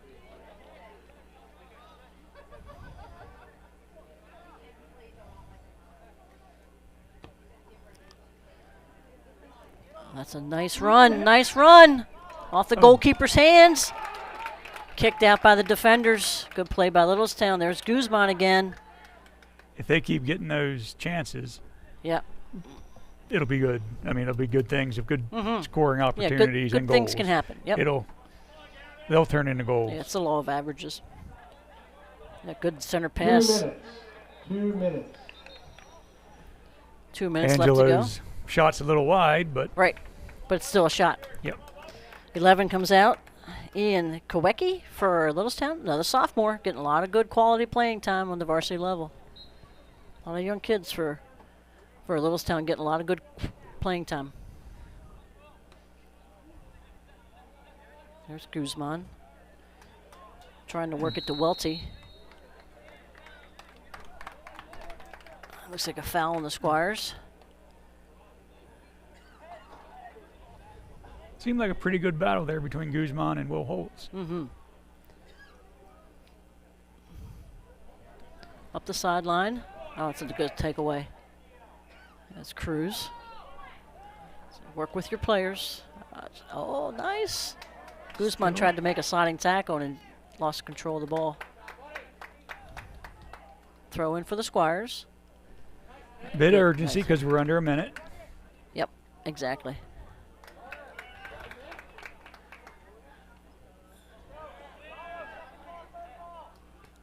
Oh! Goal! Just that quickly, yeah. I was waiting for the official signal. That's a good response by the Squires to come right back. Should be Salazar on that goal, if I got it right. Yeah. 3-1 is the score. 43 seconds to go in the contest. Littlestown will restart with a kickoff. Number 7, senior Angelo Salazar. And some of that seems to just be a function of playing in front of that goal so much. Yep. You're going to get chances. Again, I said law of averages. Good sportsmanship here with Salazar and Welty at midfield. I hope you caught that on camera. Oh, there's Salazar stepping in. Oh, nice look. Nobody there. Yeah, but on grass, you got a chance that'll true. stop. Yep, true. On turf, I would probably just keep rolling no matter what. Oh, yeah. But if you can get that to plant, you can chase it down and get a chance again. 20 seconds to go. 15 seconds now. Okay. Oh, good interception almost. Oh. Nothing happening there. Everybody just fell over the ball. Nice look. Oh, nice. Good effort by Nolan Cruz. Shot on goal. And we are at halftime, folks. Hey everybody, thanks for hanging in there with us and joining us for the senior night varsity, I wanted to say football, varsity soccer game from the Littlestown Thunderbolts versus the Delone Catholic Squires. Shout out to all the seniors that are celebrating tonight. We had the field hockey and we also have the soccer seniors that are out here. Great weather tonight to be out here playing after an extended period of rain. We want to take a moment to look at our upcoming live streams. October 7th, the plan is to live stream volleyball from the Shepherd Gymnasium. I had been notified there are some internet issues in there, so we're hoping to be able to bring that to you. That will be the likely only game of volleyball we do for this season, but hopefully you've been following along. They've been live streaming those on Huddle. That's a wonderful opportunity about games that are here on the field and in the gym. You have the opportunity to utilize the Huddle. We have girls soccer senior night, October 10th. that we will be live streaming with commentary. What is not up there is the live streaming of the volleyball senior night, which will take place in the Shepherd Gymnasium under the website. You'll be able to catch that on the YouTube through the Huddle feed. October 11th, you have football. We will be here for homecoming. And join us. Actually, I just do want to thank Kathy Little. She'll be the one doing the commentary for volleyball and girls soccer. We're going to have George Nieder and Tony Weaver back with us for football on October 11th. On October 18th, we will be in the old gymnasium live streaming the all-school mass. October 25th, we have our senior night for football, band, cheerleading. Join us for that. Usually we will not be able to play the song, but we will stay through the final lap of the field. The seniors usually take a final lap on the field. The Boys of Fall usually plays, but every year the sound gets stripped out of that, and so we don't want to risk the live stream getting blocked or taken down. So we will stick with the kids through that. On November 1st, then, we will roll in with all-school mass. We do not have a winter sports schedule for live streaming as of yet, but when we do, that will be shared on social media. There's a calendar app with the My DCHS, which has the DCBN planned live streams. We also announce those on the Facebook page. Mrs. Furman does a great job keeping the social media updated, so you'll be able to check that out as we get further into. Certainly want to acknowledge our Squire Guild members. I had been putting their logos up during the live stream, so I thank them all. The shout out to Trummer Family Dentistry, G&S Foods, Donald B. Smith Roofing Incorporated, McSherrystown Home Association, Griffith Plumbing Services, the McSherrystown K, Council Number 2551, and the Ladies Auxiliary, Hanover Auto Team, David Ross Orthodontics, Thrivent, Molly Bruce, Conawago Enterprises, Conawago Contractors, and UPMC. Please scan the QR code. That'll take you to the website where you can get more information, or you can contact Mr. Matthew Thomas, our Director of Community Engagement. He will certainly be happy to help you make arrangements to help support our Squire Guild. Also remember, it's more than just a financial contribution. If you have internships availability, you can talk to them about arranging that for our students. If you're willing to come into the school to be a guest speaker, to speak, to reach out to our students, that is also something he will help you with. Certainly praying for our faculty, staff, and students is an important part of the life here at Delone. So we encourage you to reach out to Mr. Thomas to find out how you can support our Squires. Tomorrow is the blood donation date, Friday, October 4th, 9 to 2:30. We are taking appointments. Please scan the QR code or go to the Red Cross donation website to make arrangements to donate blood. We very much appreciate your time and your donation of life. Homecoming week coming up. You absolutely don't want to miss the festivities from kickoff with Powder Puff, volleyball and football out here this Saturday the 5th, and then we will wrap up with a series of events. Usually culminates with homecoming, which is Saturday, but there's also a brunch. There's a band or uniform and banner auction. That's new this year, but check out the details on the website to get specifics about everything going on. You can join us here for a tour. 5 o'clock under the scoreboard, there will be a tour going through Delone. We'd love to have you here. NHS Interact Club and I think there's another group in there that are raising funds for relief in Elizabethton, Tennessee. We very much appreciate their organizing this. I want to the High School Student Council, National Honor Society, and Interact Club are organizing this. They're doing some Dress Down Days donations, and you can make a direct donation to help support the TLC Community Center, who will distribute those funds, getting supplies that are needed to those who are in need there in Elizabethtown, Tennessee. Our vice principal, Donna Tompkins' sister, this is where she makes home, and they've been greatly affected by this flood. There have been many places which have been greatly affected by the flood and hurricane damage, so please reach out and help support. And of course, as always, prayers are always welcome. Open house is coming up on the 27th, 1 to 3. Please RSVP. You need to RSVP for the one scholarship contest. That is the big thing, the scholarship contest. That is that day.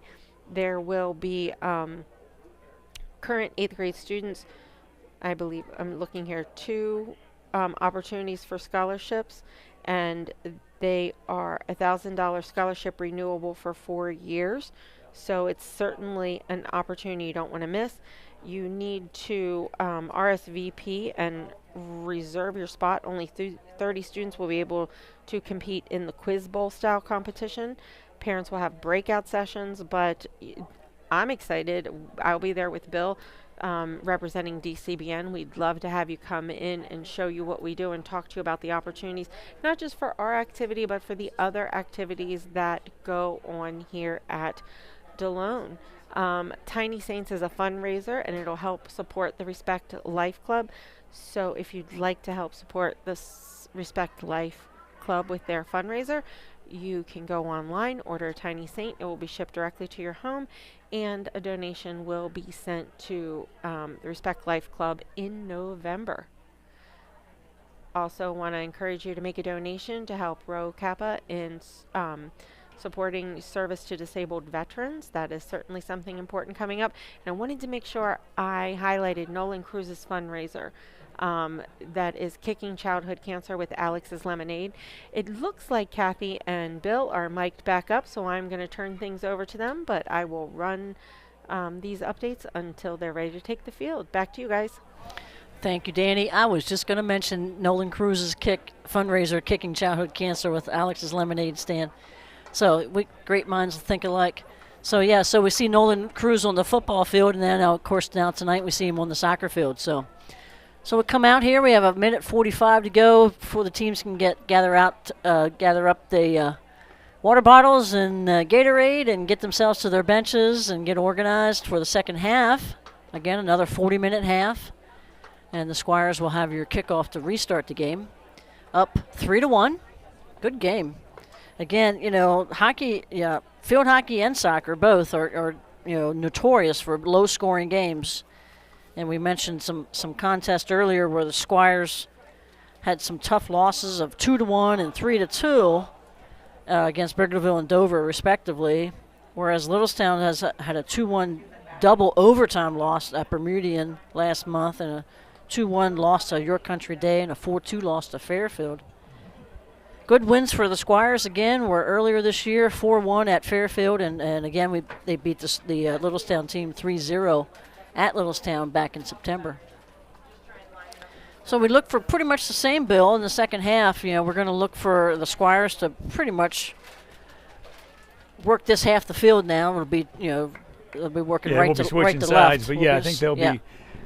Yep. I don't know if there is any reason for things to be much different, but exactly. Delone really dominated, time of possession, the territory advantage, and just the number of times they got that ball to cross the goal. Exactly. Led to the 3 points. Right. Three goals they have. I've got 15 shots on goal for the Squires and 3 for the Bolts.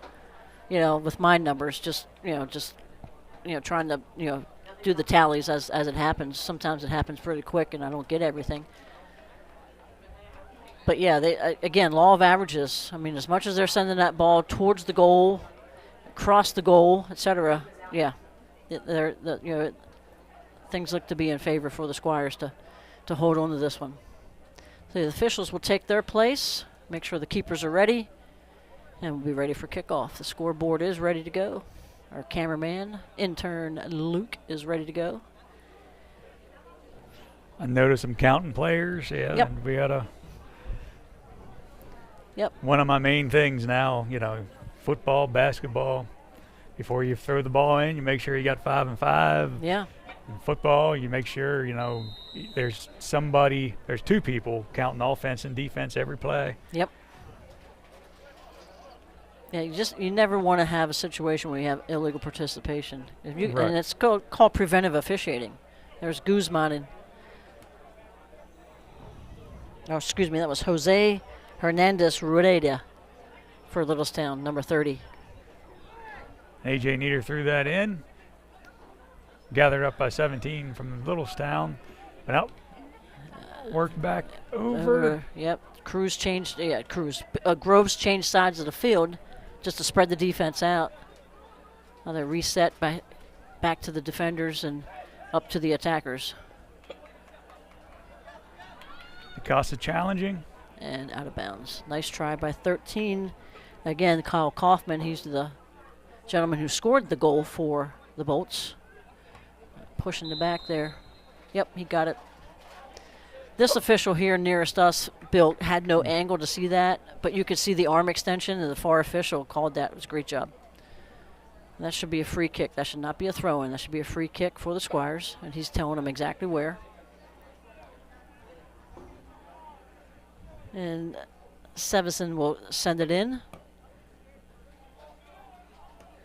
Cruz attempt the header, but yeah, just the timing was just off a little bit. That's a nice gather by number 7 from Littlestown, Gavin Lee. Just a little bit. He's kind of getting A.J. Nieder crossed up a little bit. Yep. Yeah, that's a little too much contact. Kaufman there, just a little too much.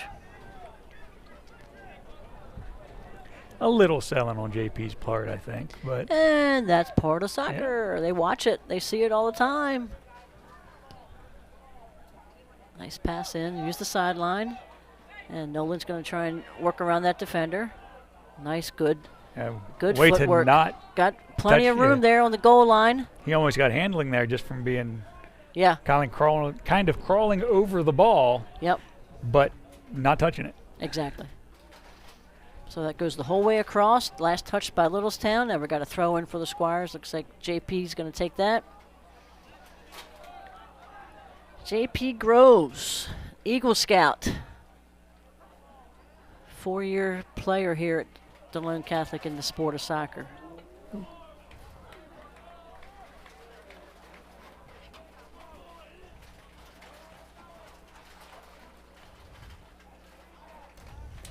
Another corner kick for the Squires.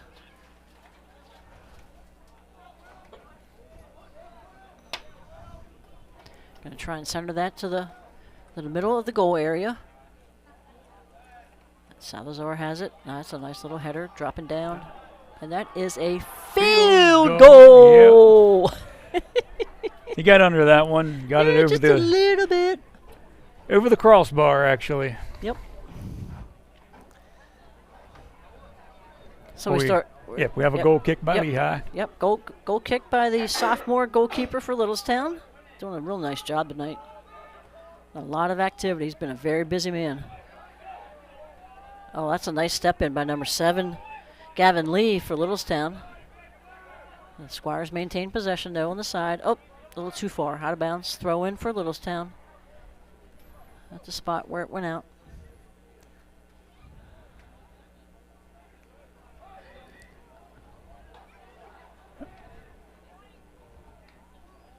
That's Welty. Just a little too far. And the defenders will send it back to the keeper. Oh, miss hit. Oh, there you go. Clear it out. That could have been dangerous. Could have been interesting, yep. But he stayed with it.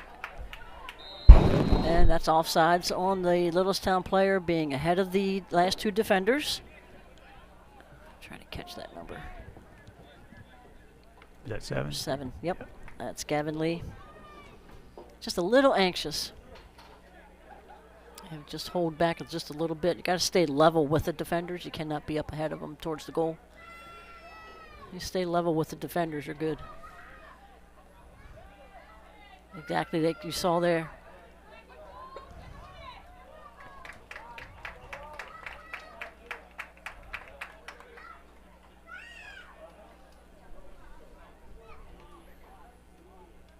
Goalie sends it out.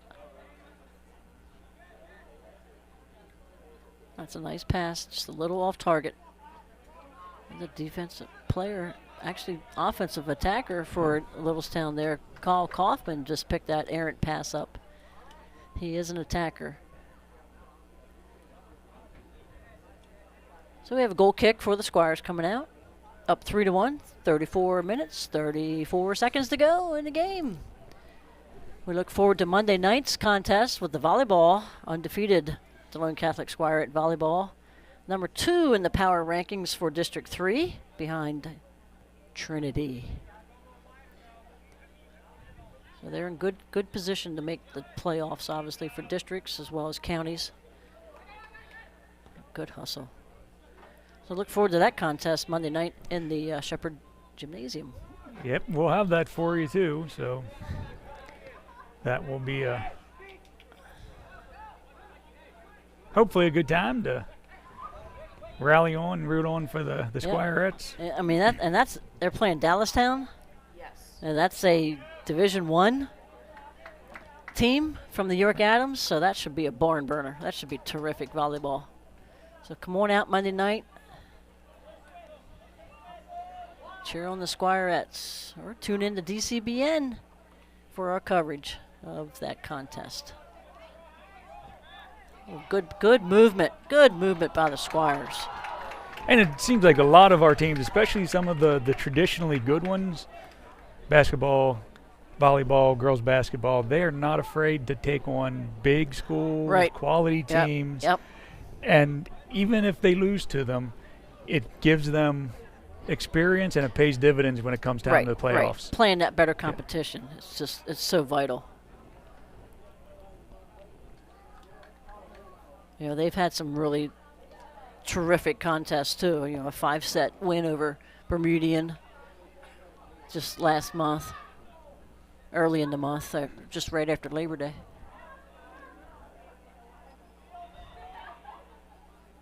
And then a bit when the other one we had here on DCBN was a bit of an easier time at Berm, but Bermudian has a good team this year. Right. Any victory over them was earned. Yep. So we'll have a reset here with the throw-in by J.P. Groves. And again, at the center of that. Just a redirect, a good. Was that Holtz? I'm going to keep a. I'm pretty sure. Okay. Let me get my field glasses. Yep, that was Holtz. He almost got that off that throw-in. Oh, good movement by Coffin. He's really fighting down there. There's a lot of Squires back there, but Littlestown had control of the ball. Yep. Gavin Lee and Kyle Kaufman made some good movements in there offensively. Oh. Another miss hit by the keeper. I wonder if that ball's getting wet. It's quite possibly evening could moisture. be. Yeah, absolutely. With the evening moisture, yeah. That's a throw-in for the Squires. That's off-white. Substitute here, 45, Giorgio Lima. Coming in, is that Nolan taking a break? Yeah. Yep. Again, I can tell from there. Yep. But coincidentally, I'm teaching about condensation and physical science, and we're probably getting some effects of that both on the grass and on the ball. Absolutely. And that should be a white throw coming in. Yep, there we go. They're already into it. Yep. Yeah, and you don't have to wait for anybody to say, yeah, go ahead, like basketball. You just pick it up, get to the spot, fire it. Oh, I imagine that some of that comes from the running clock. Yep. And the running clock, I figure historically came from the whole world plays soccer. Yep. And the whole world didn't always have digital clocks, digital watches to keep time. Exactly. You just keep it on a regular clock. Yep. So yeah, you played the game to be flowing, to be competitive the whole way through. Yep.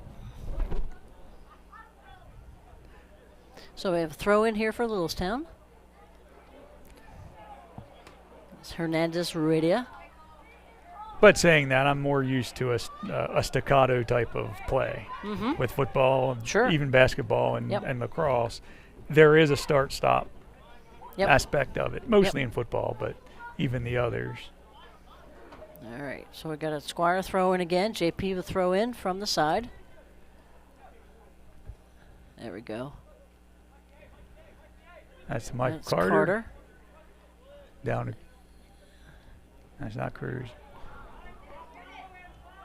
Nice Down to look. Georgia Lima. Yep. Vlad challenges that one. Ethan comes up with it. Oh, another good look. Nice. Just to the side. Again, a good quality shot from pretty far out there by JP Groves. Yep. And that'll be a goal kick coming out for Littlestown. Again, the score's 3-1. Delone Catholic, 29-10 to go in the second half. And Nico Scamardell is coming in now for Alex Lua. Oh.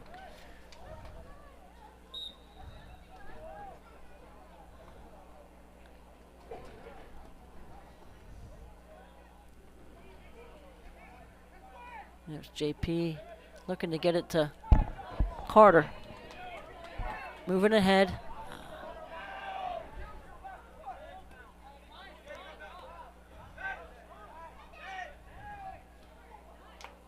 Just a little late on that slide tackle.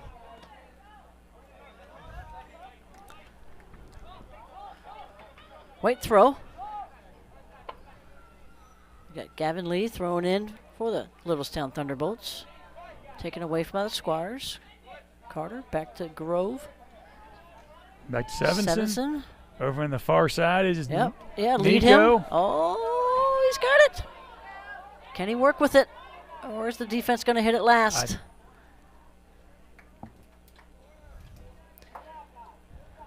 This official back here has a corner kick. So we're going to go with a corner kick for the Squires. Lead official needs to get to that goal line, make that call. It's a little late getting there. So another corner for the Squires. Let's try and center this. Have somebody kick it in by their foot or head it in. You see somebody sort of being a decoy there in front of the goal. They usually, at most teams, set up someone as a decoy there in the front of the goal. Yep, over top. 64. Vladimir. Vlad, yep. Oh, we have a player down. Checking, yep. So you stop the clock. Depending on the situation. They've been back and forth with this rule about substitutes coming out with a stoppage. And if the official feels that they're able to stay, then they can stay. Okay, so he doesn't have to come off? Correct. Okay. I know in football they sort of, if they're going to stop the clock for you, you need to get off. Yeah, and it used to be that way, pretty much cut and dry, but now they've made some amendments to that over the years. Keeper's asking, oh wait, what's happening here? I think he is coming off. That's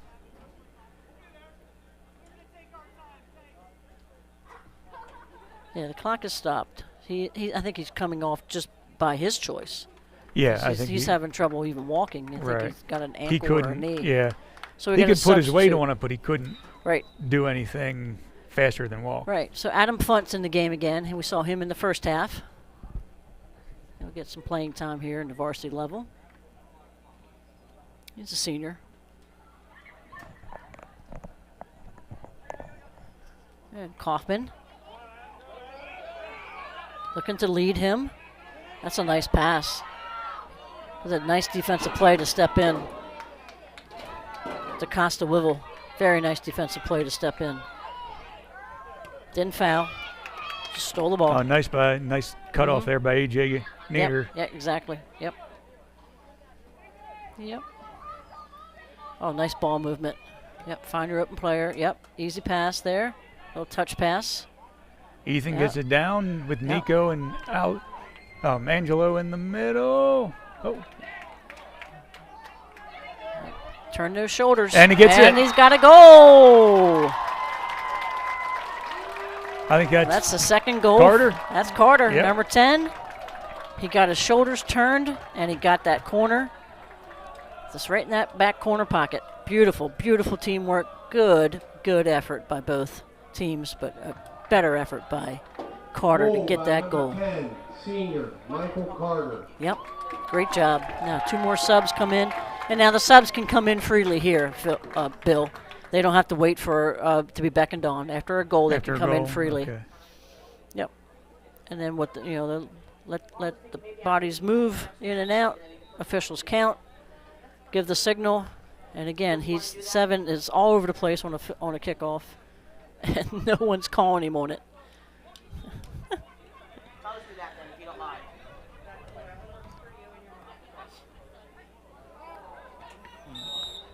A lot of contact there. Yep, got a hold. Oh, and white, so we got a free kick for the Squires coming in. It's a little too aggressive there, Kaufman. DeCosta taking the free kick. Yep. Down the side. Yeah, now we'll have a throw. Kicked out of bounds. Yep. They're going to stay with the Squires. Yep. JP's going to throw it in. He's directing traffic. Just and drops it off sends to it in Carter. to Carter. Little footwork, good pass, good give and go. Oh, that was terrific. Back to Carter. Yep, you got room. Kept it in. Yep. Yep. And bounce it off the defender, and we got a corner kick for the Squires. Great job.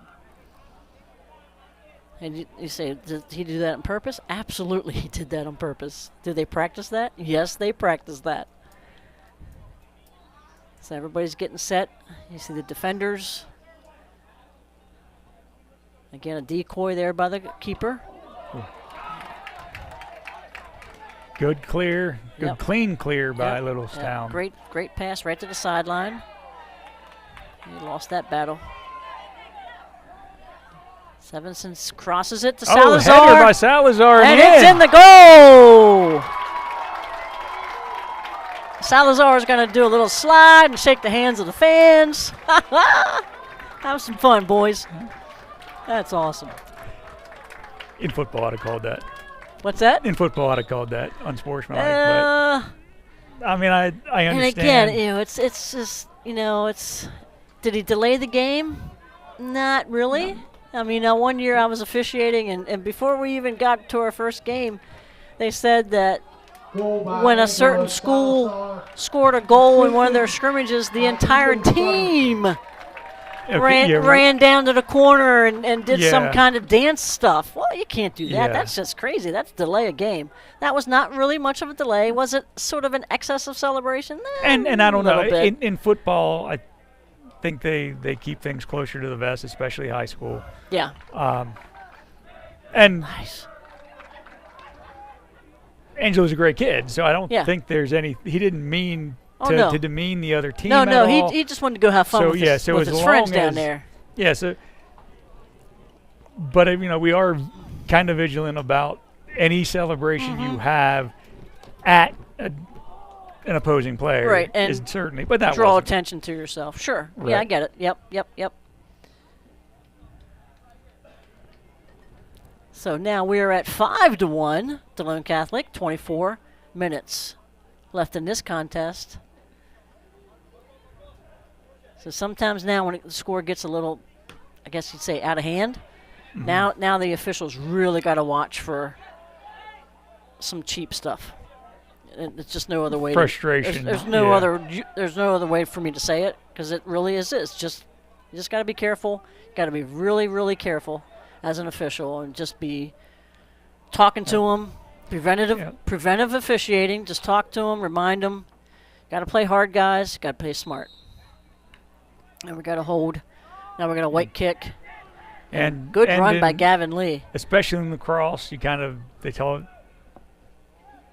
taking the temperature of the game. Yep, absolutely. You want to make sure, if things are nice and calm, it's easier to keep it there. Yep. If they start getting heated, it's harder to get that bring it back down. Yep. Well, we talked about the same thing in soccer. That's a good run. Good run by Nolan Cruz. Great pass by Sevenson. I think they've worked together before. Yep. Oh. Holtz again, almost. Again, it's just a function of those tries. The Yep. quality attempts that Delone's getting is just very, very encouraging. Yes. This is a good team that's playing well together and getting the ball where it needs to go. Right.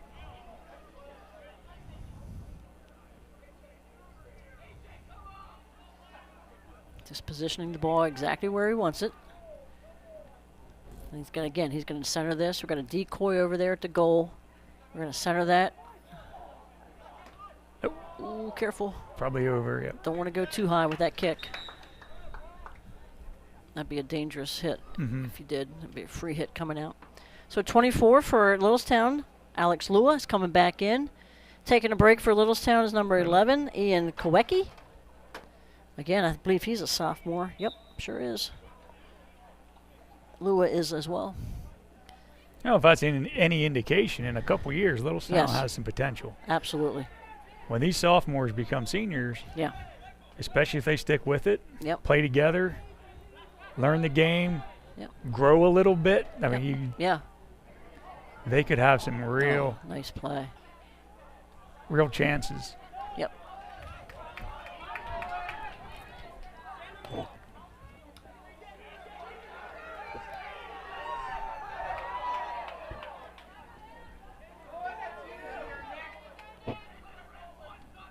Oh, Cruz wins that one. Oh, just off to the side. Very well placed. Yeah, that was amazing.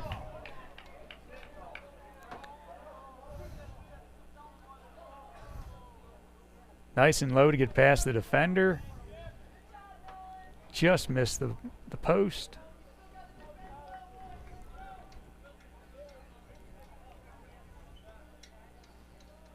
Oh, we have a minute here. We were talking earlier. I think we're on target with referencing girls tennis at Delone Catholic in the YAIA championships, and boys and girls golf in advanced play, and we wish them luck.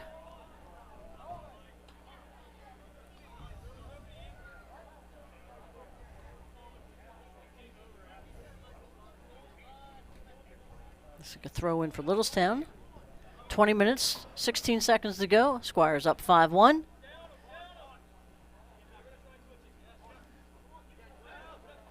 And again, thanks for tuning in, folks. Hope you're enjoying this game as much as we are. Lima to Groves. Center it. And Sevenson. Carter's right there. Back there. Oh, nice. Change of field. Take there by Rasher. Isaac Rasher. Yeah. Cruz. Lima's getting down to the corner. Oh, nice ball movement. Seems to play so well in front of the goal. Yep. Handles the ball really well. Keeps his head up. Sees what's happening. And that leads to another corner kick by the Squires. 19:27 to go. Up 5-1. Surprised we don't see a few more subs here. Probably in the last maybe 10 minutes. Coach Groves will maybe look to get some guys in and give those seniors a nice ovation. Playing here on JT Flaherty Field on the campus of Delone Catholic. Oh! And that was actually, a nice deflection there. Cruz will get the credit for that goal, even though that was actually hit by the defender there by Littlestown. Goal number 9, senior Nolan Cruz. 6-1, 19:04 to go. And we're going to reset here. We've got a sub coming in for Littlestown, number 5, Jaden Weigel.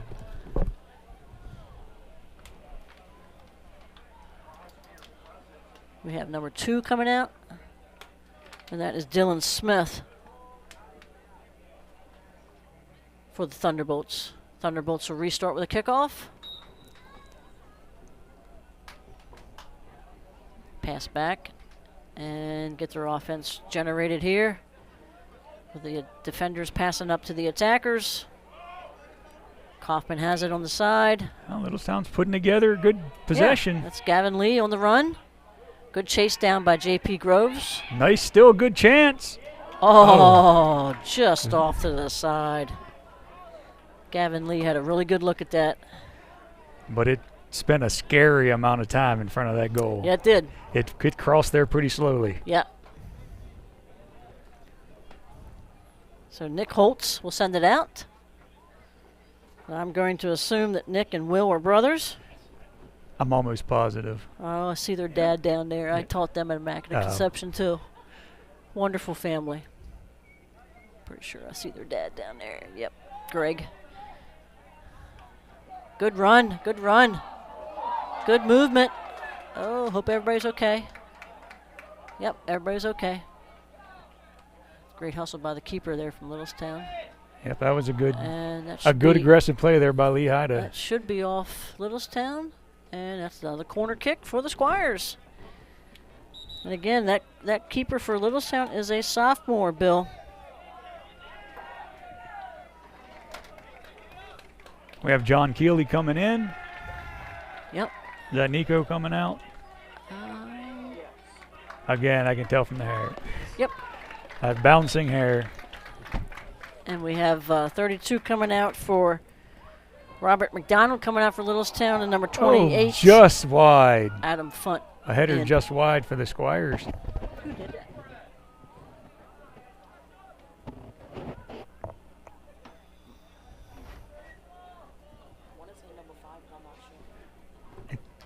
I think that was Will Holtz, but I'm not positive. On the header? That's 5, yeah. Yeah, I didn't see it. 45 has our throw in for us. Lima. Yep. Oh, nice throw in. Oh, nice little touch pass there by Groves and Sevenson. Koich has it now. Oh, nice lead pass. Deep. Little too far. much. See that skip a little bit faster than maybe what we saw in the JV game? Yes. I think that's the moisture. That's the dew on the grass. Yep. Yep. And there'll be a goal kick coming out for Littlestown.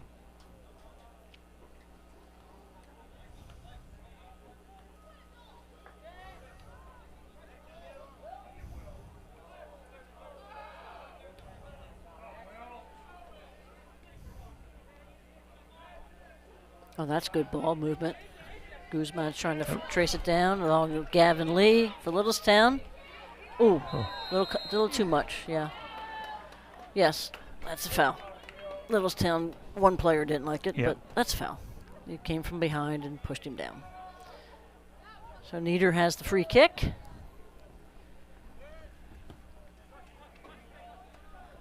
Yep. Just missed it.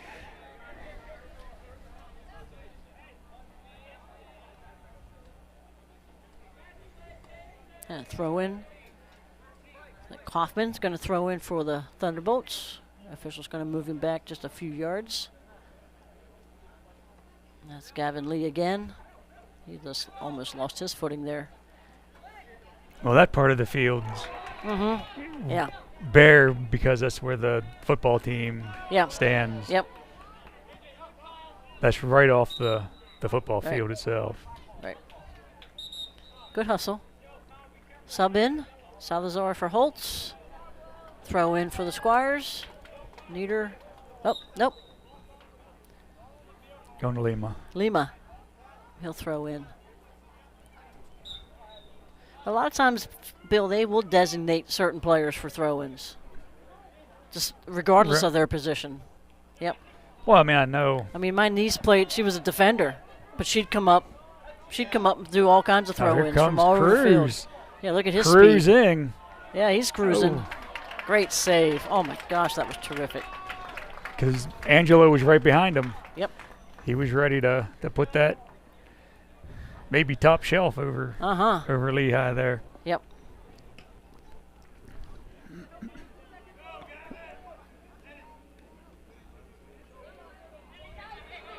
AJ gets a good move on.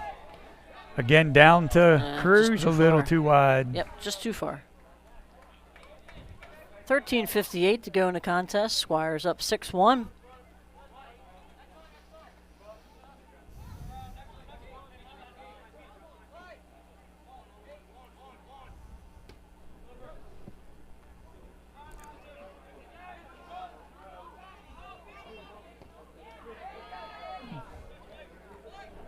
Oh, nice. A good pass right to Carter. Nice. Good ball control. Cruz.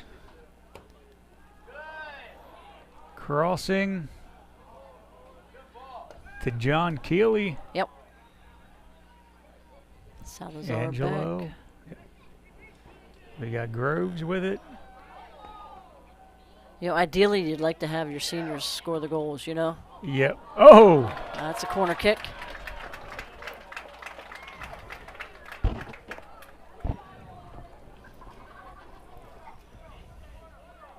Cruz had some good movement on that one. Yeah, It almost came in towards the goalkeeper and almost crossed him up. Mm-hmm.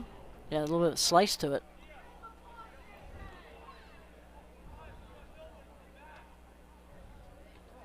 Oh, nice hit out. It's Carter.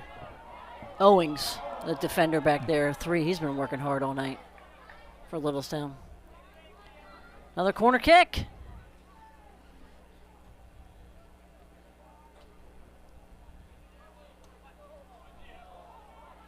This one we send out. Now they're going to try and maybe even get back to the kicker. Yep. There he is. And across to the center. Little push in the back, but no contact that deterred anybody from doing their job. No advantage gain. Exactly. Usually what Yep. I know in lacrosse we say that. Yep.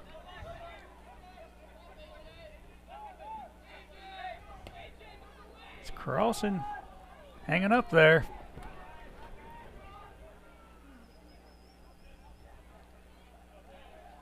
Vlad coming deep.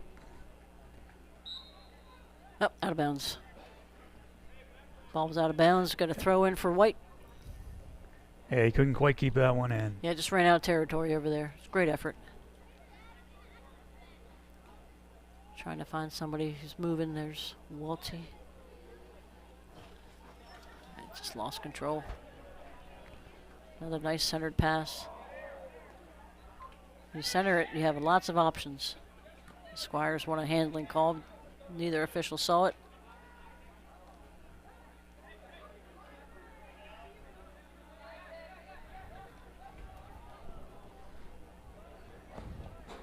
John Keeley there close to the ball. Nope, got a Squire throw in. Littlestown wanted to try and steal one there.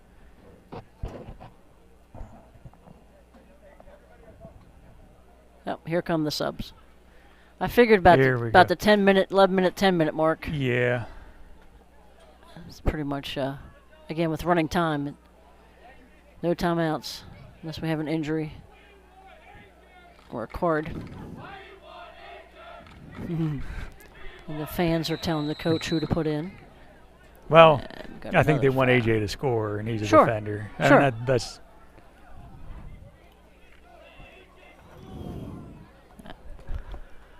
foul on White. So the official spots the ball for the free kick. And they bring up AJ Nieder to take it, I think. Yep. Littlestown setting up a semi-wall there. They had 3 players now. 2 players step out. 1 player steps out, excuse me. You got a 2-player wall. Then the official watch for offsides. Defenders. Just stays wide. He couldn't get it to hook in. And here comes another sub for Littlestown, Robert McDonald. And here comes some wholesale. all the subs for Delone Catholic. Delone. Rothschild, Scarmadella, Walter. We got Kissinger. Bunty. Yep. Kitzinger, yep. 36, help me out. Max Holes. I cannot see who's in the front. Is it Nico? 2 is Benedict Hochschild, or Ben Hochschild. Ben, yep, okay. Yep. And again, we'll have to, with a white foul, we got a black kick, but we have to wait for a throw-in, corner kick, or a goal kick for the subs. That's a nice send. That's a nice header. Oh, come down with it, Angelo. There you go. Way to turn that. That was a turn great that direction around. That was a great kick. Just nobody there. And the goalkeeper sends it out with a punt. Nice punt. Anytime a goalkeeper at the high school level can get it to half field or pass, that is really good work. And again, that young man is a sophomore. Good teamwork. Oh, nice. Great pass. Lay up there for Cruz. Yep, great pass. Good cross. Another good cross. Nolan tried to head it. Just nicked off his head, out of bounds. Should be a goal kick for out. And with a goal kick, we can have substitutes from either side. And a nice round of applause. Yeah, I think all of the seniors are coming out. Nice round of applause for the seniors and for the players coming out for the Squires. Great effort tonight. And the referees got to definitely make sure they have the right number of players. Yep, they all got to count.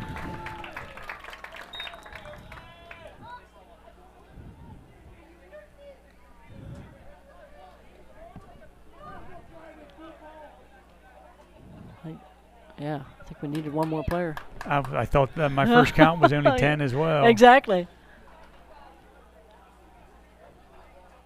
Oh, I'm not sure what we got a hold. Well, got a hold. Littlestown player he got slapped in the face, but I calling the hold, which was prior to the contact. Holt says, "Hey, I hope you're okay, man." That's good sportsmanship. That's Welty. Got hit in the face. Nice player. Man, good athlete. Again, the defense is going to hold their ground. And just wide left.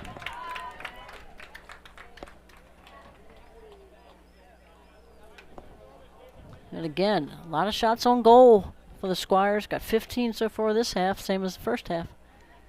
6 minutes and 30 seconds to go. Goal kick coming out for Littlestown. And again, this is where the officials got to be really, really watchful of the contact, because the field's getting wet. So sometimes it's a little slippery. Number 3 is coming in, Gabe Churillo. Number 20 for Littlestown, Ben Hanna. And number 16 for Littlestown, I do not have a 16 for Littlestown. I'm sorry, folks. I do not have a number 16 for Littlestown on the roster. My apologies.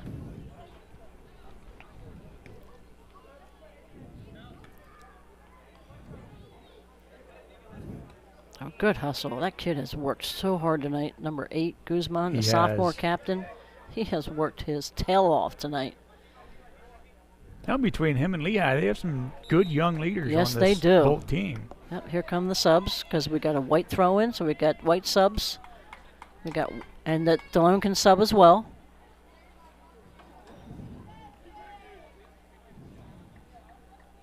And make sure everybody's on, make sure everybody's off.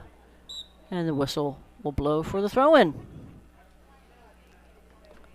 And that clears the players that was intended for, handled by That's Delone. Colin Kitzinger. Yep. A little contact there by Gavin Lee. And we got a push. And a Delone Catholic free kick. Coach from Littlestown does not like it. He says it should be the other way around. And we're going to stop the clock. And someone's getting a card. And that would be the coach from Littlestown. So he has to go talk to him, even though the coach doesn't want to talk to him.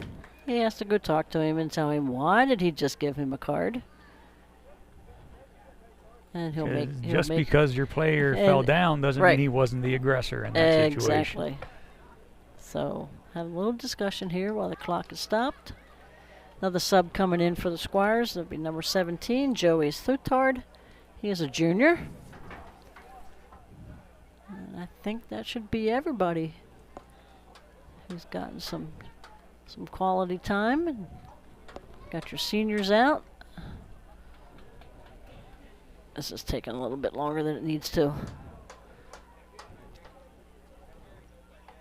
So they just note that the coach has the yellow card. Obviously, if he gets another one, he's gone. And we got a free kick, so we cannot sub yet because it's a free kick, not a throw-in. That's a nice long kick. Good position.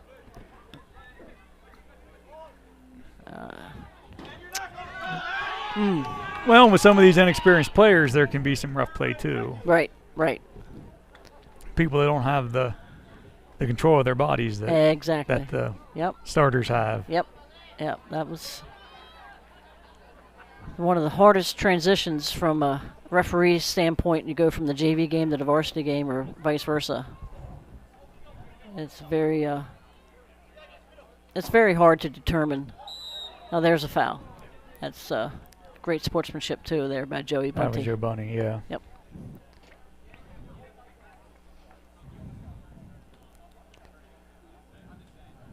Free kick for Littlestown. That's a nice long kick. And Holtz has it. Good run by the Littlestown players. Yeah, they had 2 down there. They've got to be tired. If there was a loose ball at all. Yeah. Some of them have played the entire time. They have got to be tired. It's getting late in the season too, so that that fatigue wears in. They've been playing since what, August 15th? 12th? Yeah. 12th? 15th, something like that? I couldn't imagine playing soccer because of the constant motion. Yeah, great job. It's that sophomore goalkeeper come out and make that play on that. Yep.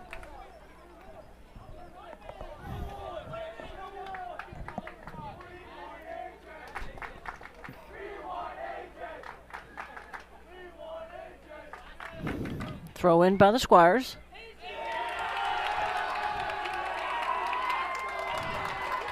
They want AJ to go. They're putting him back. They're trying to get him a goal. Yeah. Which I get. I understand that. Yeah, that's coach is talking to him as he's walking him up here to the table. Yeah, just stay within yourself. 2.5 minutes to go. He's quickly running out of time. Because that's going to be a white throw in there, so he can't do sub. it yet. Yep. And you can see the ball is getting wet. He's rubbing it off on his jersey. That's going to be another white throw in. So the subs have to wait as the clock runs.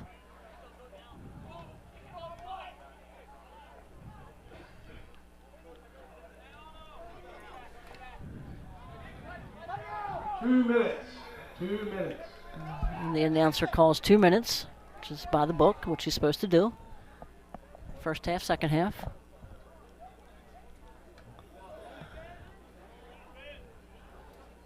There's Guzman again. He's going to have at it. Just wide left. Now the subs can come in. Yeah. And because Delone is leading, and it's under 2 minutes, they have to stop the clock for the subs. Oh, okay. And then when they'll restart the clock on contact right now. Oh, he fell down. Hope he's okay. He needs to. Yeah. He needs to recover. Yeah. I'm hoping he's all right to do that. Got to really lean over the ball when it's getting wet like but that. It is That's a good run. that wet. Yeah. That wet ground. Yep. Should be a corner. And they have a corner coming, I believe. Yep, corner. Yeah, the official down there has his hand up, pointing to the flag. Corner kick for Littlestown on this end. Well, Bill, Danny, Luke, this has been a blast. Yeah. This has been so much fun. Doubleheaders, take a lot of time out of everybody's schedule, but boy, was this fun tonight. I thank you so much for the opportunity to take part.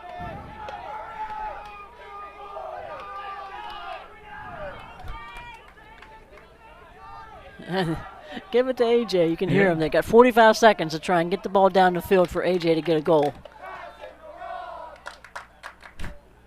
Oh, might have a chance.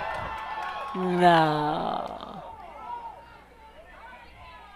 And a white throw in coming in for Littlestown. So it looks like we're going to have a 6-1 score here tonight, with the Squires taking this one on senior night at JT Flaherty Field on the campus of Delone Catholic. We thank you again for tuning in. We look forward to having you tune in Monday night for girls volleyball. 10, 9, 8, 7, 6, 5, 4, 3, 2, and that should do it. All right, congratulations to both teams on a great effort. Great effort by the officials. Final score, Littlestown 1, Delone 6. 6-1, Delone Catholic. Game brought to you by Ferns 5. There we go. Sponsorships, wonderful. Congrats to both teams for a great match. DCBN wishes both teams good luck the rest of the season. On behalf of Danny, Bill, and Luke, I'm Kathy. Good night.